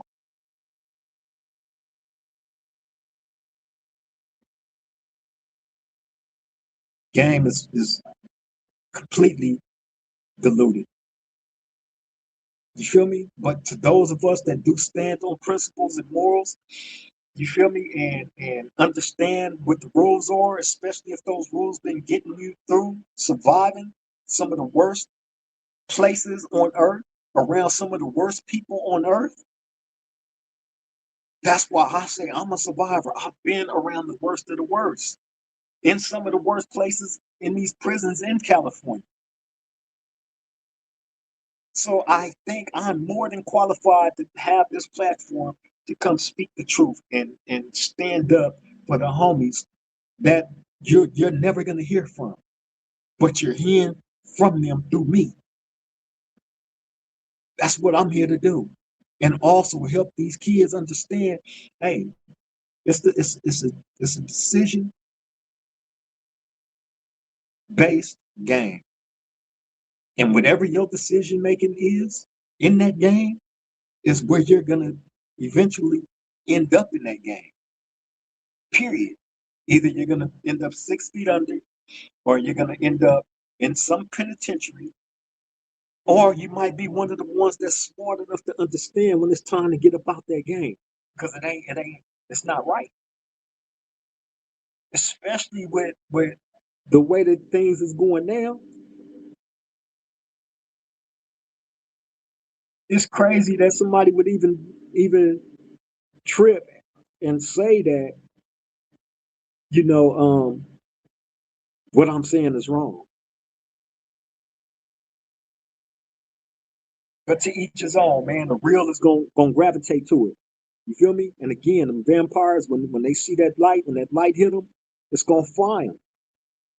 That's how the truth is. That's how the real is. Period.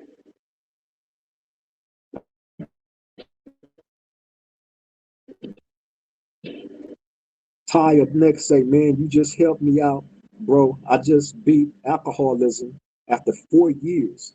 And I almost lost my family, job, everything. Thank God I only got one DUI, but I got through that because a strong mindset. Hey man, that's great to hear, bro. We all had our vices, something that was destroying us.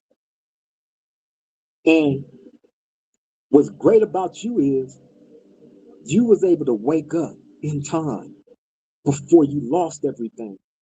I wasn't fortunate like that because it took for me to go through everything that I went through and end up here after all these years to start getting it, to start understanding. Now I get it, but I had to go through all this. You woke up in time, bro. So you should be saluting yourself. As we all here at this round table salute you, bro, for overcoming that alcoholism. You have a family, your son, those great things to want to be better for. And you was able to overcome that, man. So hey, again, salute to you, bro. For real, for real.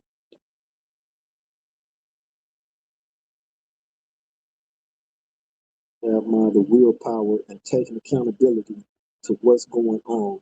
1 year sober now, man. Salute to your 1 year sober sobriety, bro. Salute to that. For real, for real. That's great. And taking accountability, that's something else. Hey, I say that all the time, and I've told y'all, right? When you go up to the parole board, when you're in prison, right? When you go sit in front of them people, they not trying to hear all those excuses and that criminal mind state, thinking that you can still beat the system. I can go sit in front of these people and shoot this bullshit and get myself out. You think you're smarter than them, and this game is designed 5 steps ahead of you. It's not gonna happen. The only thing they trying to hear is you taking accountability for your fuck ups in life, period. Not trying to shift it off on nobody else, place blame here, place blame there. No, you putting yourself in the victim's place instead of taking accountability, period. They don't respect that. They not trying to hear it. You know what they're going to tell you? Come back in 5 years. Go get this certificate, that certificate, come back in 5 years. Parole denied. That's a fact. Wizard said, this is why the Swine Glow podcast is gold. It doesn't get any more legit than your life and lifestyle. Hey, Wizard, man. Hey, I love and appreciate you, bro. You already know, bro. You feel me? Y'all help me. Y'all help me, man. This is therapeutic for me. I can't come here and relate to y'all if my mind ain't right. I can't come here and deliver to y'all the importance of the things that people need to know to stay out of this shit. Straight up. Tie up next say, I got way too many homies in the pen from alcohol doing not smart things, man. Yeah, man, I can only imagine it, bro. Hey, like I just said, some of us wake up in time to actually save ourselves. And then some of us don't. I was one of the ones that didn't wake up in time and I was given opportunities, but didn't wake up in time. And it cost me dearly. It cost me 31 years that I'd never be able to get back. That's 31 years that's deleted out my life that I would never get back. But best believe what's in front of me belongs to me and my family, the people that stand strong with me, that stand firm with me. The rest of this goes to them.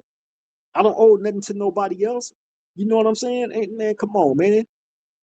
Nah, I don't. I don't. especially in the ways of how this game is in this day and age. Oh, no, I can't relate. Call me old. I accept that. You know, like I told y'all, I accept the dinosaur title. Hey, I love it. I swear to God, I love it. These gray hairs, I told y'all what these gray hairs represent. These gray hairs represent all my dead homies that didn't make it to get gray hairs. I would have loved to see some of them dudes grow old with gray hairs and be great parents and grandparents and shit. I would have loved to see that. Willie Mays say, have you heard about the way the police write their reports when a black or Mexican gang members are unalive? They refer to us as NHI. That means no human involved. That's effed up. Oh man, I ain't never heard that term, right? But I can believe that. I can believe that. You know why I can believe that? Because I know how we are looked at in the eyes. And when I say we, I mean the blacks and Hispanics. And this is what's crazy. This is what's always been amazing to me. Blacks and Hispanics have it the hardest out of anybody else on earth. Anybody. And yet and still we beef and go at it with each other. When everybody else in the world is looking at us as being lower or lesser than them.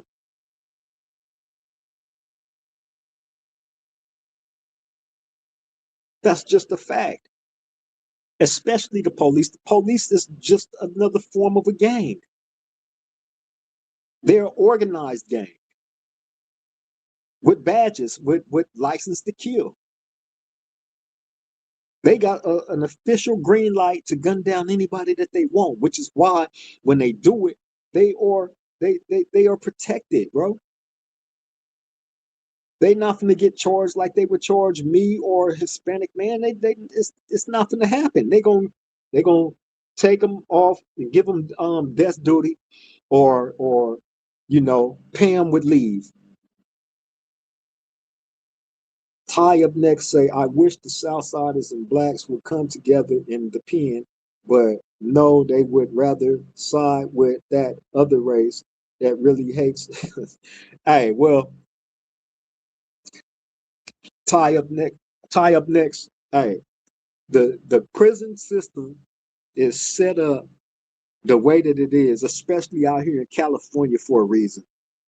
It's rules and regulations and guidelines that everybody, not just the blacks, but the blacks, the Hispanics, the whites, the others, everybody has to live according to certain guidelines and rules in here, bro.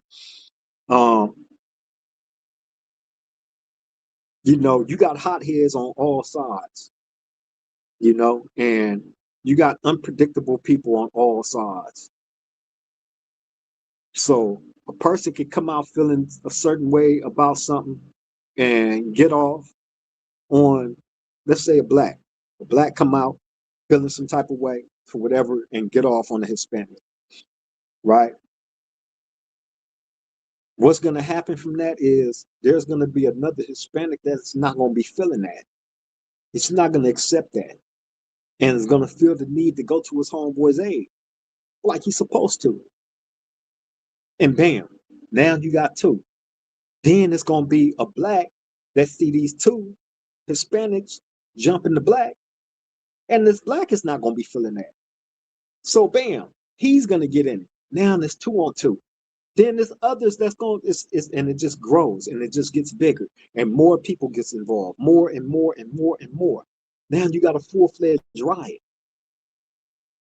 So it's certain things that needed to be instilled within the prison system to prevent all that shit, to prevent the wars, to prevent the disrespect, and really just teaching you to have man skills that wasn't taught to a lot of us growing up in society when we was free. Unfortunately, a lot of us didn't have fathers in the household.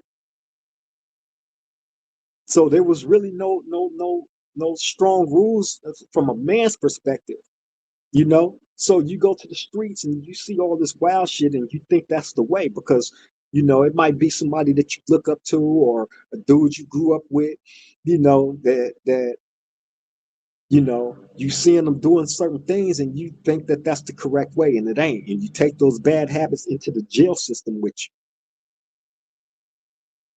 and as you go through the system is going to grow you up.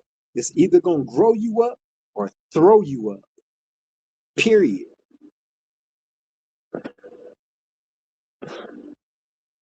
Tie up next, say Cree. When you first seen a bone crusher, was you stunned? I seen some of them things and was like, yeah, prison, not for me. Hey, um, the first time I seen a bone crusher, um, was my first time in prison. A situation had occurred where I got into it with some bloods, and I remember the other Crips that was around me talking to me about it, right? And them telling me like, look, this was finna happen. And I remember as I was being told what I was being told, this was damn, I can't say his name because he have a very, very disrespectful name, a derogatory term towards the Bloods, right? But it was one of the homies from Raymond. I'll never forget this. Right? So as they telling me what they telling me, this fool, we standing like in the grassy area. So this fool, he got them big ass state boots on. The boots is like this. Look.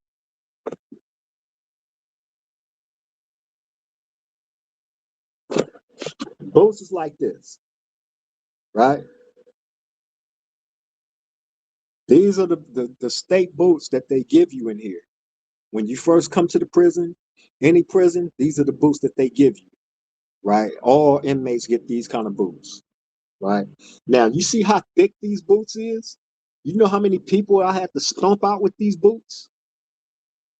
These are thick, hard boots, bro. Imagine getting stomped out with some of these on. You feel me? So I remember bro had some of those on and him digging up the ground with the boot, right? I'm standing, I'm looking while they talking to me, right? And I see this big ass piece of metal, right? That shit, I looked, I said, what is that? Like, what you think it is, right? So bam, he picked it up and handed it to me. He was like, look, walk back around the track. He said, we gonna all be right behind you.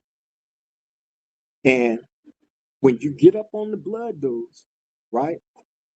Any of them got anything, they look sideways or anything, the biggest one, stab him right in his face. And we finna come clean up everything, right? So he handed me this big ass bone crusher, right? It was heavy as fuck too, bro. So I remember, I was young at this time, 19 years old, right? This actually would have been my first. That situation would have been my first stabbing too, but it didn't come to that because what ended up happening when I did walk around that track with that big ass knife, right? That I was trying to conceal but couldn't conceal it because it was too big. You know what I'm saying? But when I got up on them, I guess they seen it coming, and all them Crips that was behind me, they seen it coming. So once we got up on them, it was like a couple of words exchanged between them. You know what I'm saying? As far as like you know, y'all, whatever y'all thought was gonna happen, it's not gonna happen. You know what I'm saying? And them like, man, we not tripping like that. But you know what I'm saying? Like it was just some words. You feel me? But thankfully I didn't have to stab one of the dudes like I was told to do if one of them got sideways, but they didn't. You feel me? But that was my very first time seeing the bone crusher, holding one and all that. That shit was crazy. And the big dude, the biggest one that was there, oh my God. I think I told y'all about this story, right? But I'm not gonna say that person's name because that person is no longer living. You know what I'm saying? But man, hey man, I swear to God, bro, this person was connected to me family wise. This person was connected to me family wise. I was almost, finna stab because he was the biggest one. A person that was connected to me family wise. Just put it that way. Been to my house, all that. Around my family, all that. Hey, moms, I know you watching this. When I talk to you, I'm gonna remind you of who I'm talking about.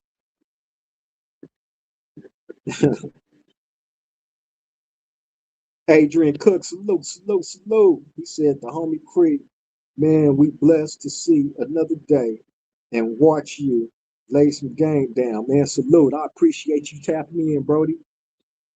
I send all love and respect to you as well, man. Hey, I'm trying to bring the truth to the table, bro.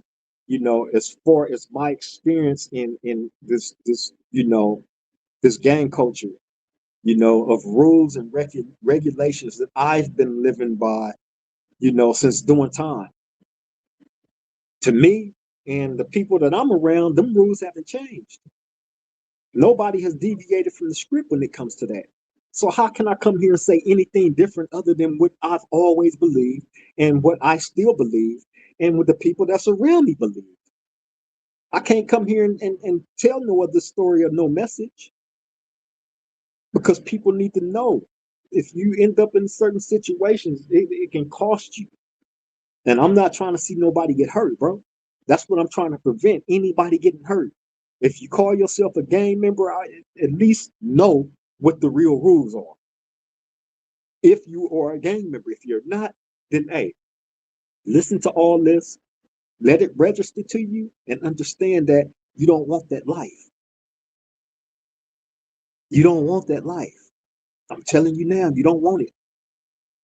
Because once you get in it, um, everything else is over with. Telling you that now. No matter how cool people try to make it seem, how cool they try to make it look, you don't want it, bro. Period. You think those are more dangerous than the picks and stuff like that? Nah, the ice picks is probably the most. The ice picks is probably the most dangerous weapon as far as metal go because the ice pick you can stab somebody with it, and they go up in you, put that hole in you, and cause a lot of internal damage, and then that hole will actually close up a little bit. So when they trying to save your life and do medical on you and all that, they don't know how much damage on the inside. The picks do a lot of damage, bro. So I would say ice pick, is fatal, but a big bone crusher, if hit in the right spot, like right here in the jugular, it's a wrap. You stab somebody right here on the this is my left side, right? On the left side of their neck and that jugular, it's a wrap. No man or woman is going to survive that.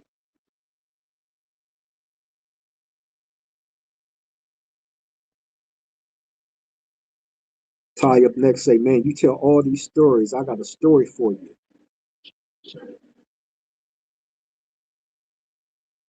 He said, I was 18, was going to join a gang. An older dude put me under his wing, started banging it, but told them I want my hours up before I put on. 3 weeks later, the dude that put me under him.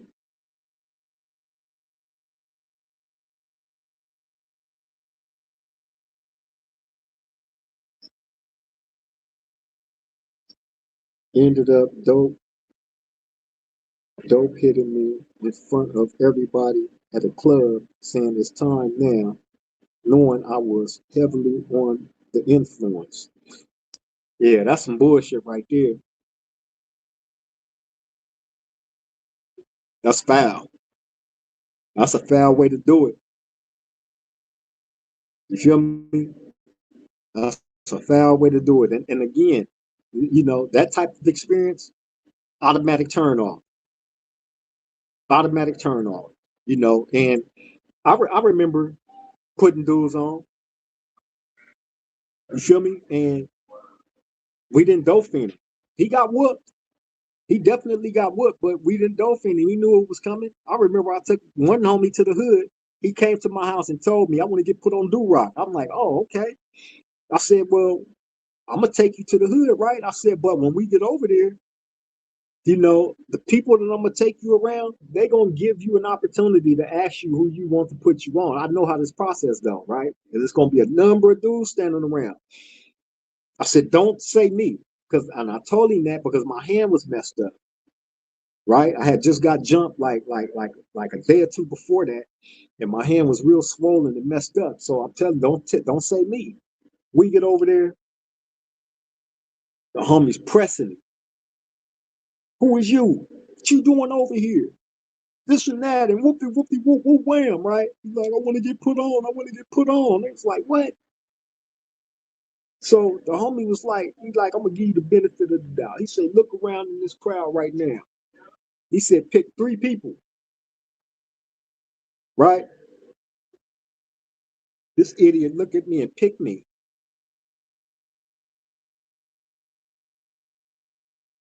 You feel me? So I'm like, all right,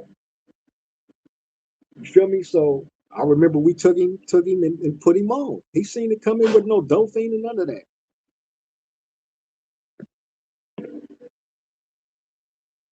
Ty up next said, yeah, I got whooped, but it made me realize this ain't for me. If my own homies already doing it to me. He said, be honest, Cree. Did I punk the game on that one? Hey, I think I think you were smart in knowing that the indications of what the future for you in that gang would be. If your own homeboys is it gonna dolphin you when they call themselves putting you on, especially while you're out with them and you're under the influence, right? And they dolphin you, nah, I would have been. Hey, I'm cool on that too. Hell no. Nah. Yeah, a put on isn't a dolphin, bro.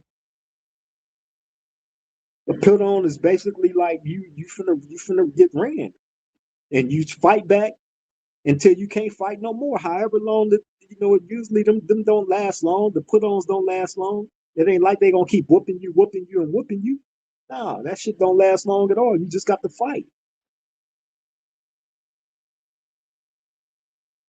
You feel me? But you seeing the indications of what the future of being in that gang was gonna be, and realizing like, nah, I'm cool. You were smart.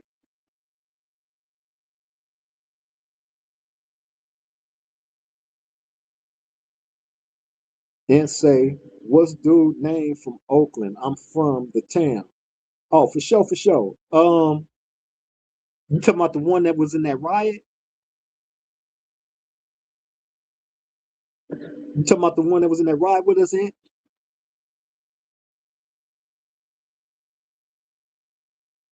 Ty up next say, honestly, I was heavily embarrassed, but I feel like God saved me from a life of crime. I mean, that embarrassment is just gonna last for that moment.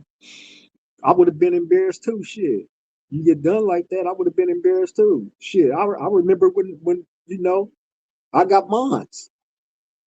Shit, it was females around and all that. I got put on my back. You feel me?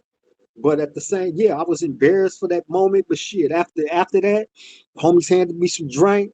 You know what I'm saying? I'm sitting there drinking. Everybody like dapping me up, giving me hugs, even the homegirls, everybody. Although I did feel that embarrassment from getting done like that, I shit. You're not supposed to win a put on, you know. But that embarrassment only gonna last for a minute, bro. And then you know what I'm saying? Shit, you got through it, and you made it out that situation, and you still here, and you ain't tied to none of that shit. You don't have to be tied to no gangs to be relevant in life. You don't.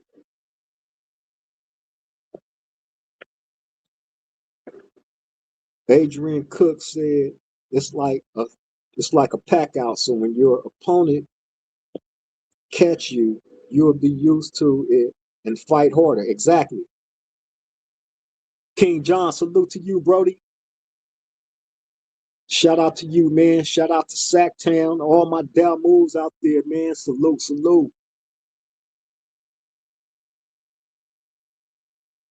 Yeah, man. That's exactly what it is, Adrian Cooks. Once you go through the put on with your homeboys and you in the hood fighting. That's why I say, like in my hood, that's all we was doing was fighting. You feel me? Each other, you gonna fight. You gonna run some phase with the homies. So when you leave outside of that and you like I told you, growing up, I had more fights with Crips than I did Bloods. That's a fact.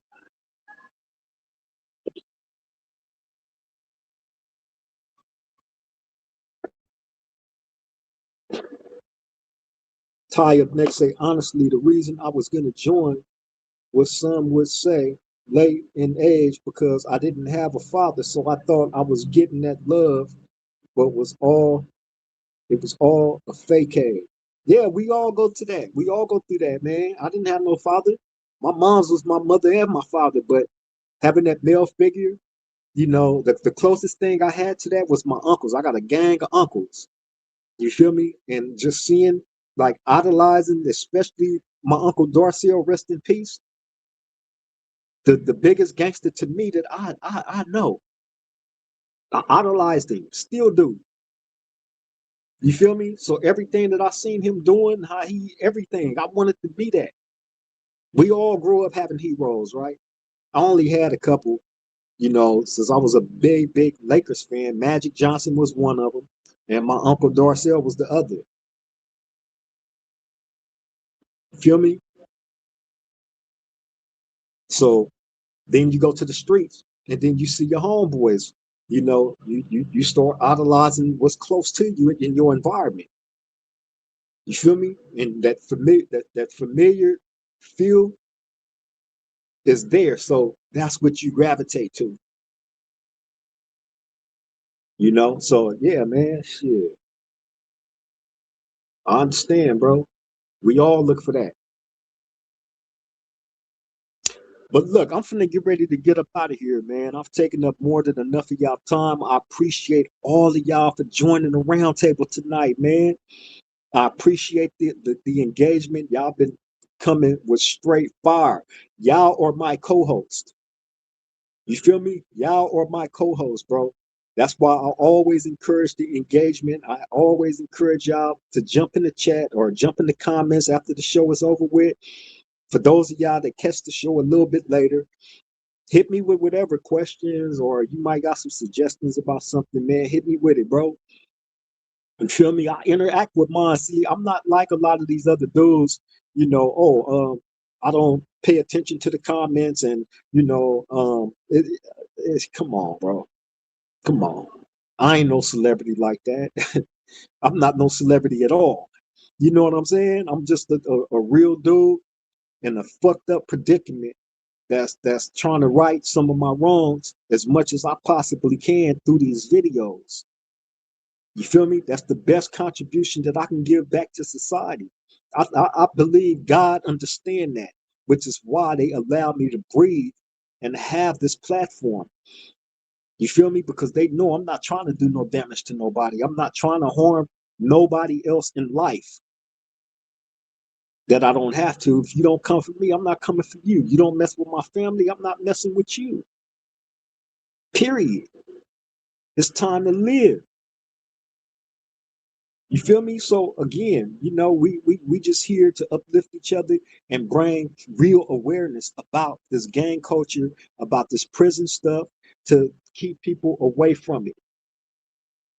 And if you're gonna be in the gang shit, just enhance your way of thinking and remind y'all on what the rules and regulations of this shit is.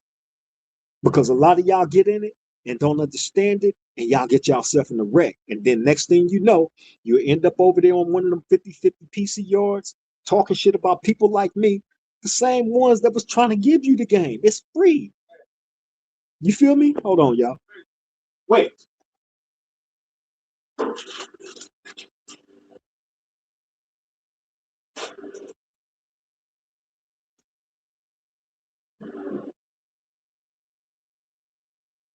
Yeah, man. That's what it's about though, man. You know, I'm trying to do my due diligence, man. That's it. That's all, man. But look, I love all y'all. Thank you all for joining the round table yet again, man. Y'all take care. Y'all stay safe out there. Let the people that's in your life know you love them while you can, because tomorrow is promised to none of us. Shout out to all my moderators, all the round table family. I salute all of y'all. I love all of y'all, man. Y'all take care. Y'all stay safe out there. Till the next time we meet at this round table, love all y'all. Triple gang.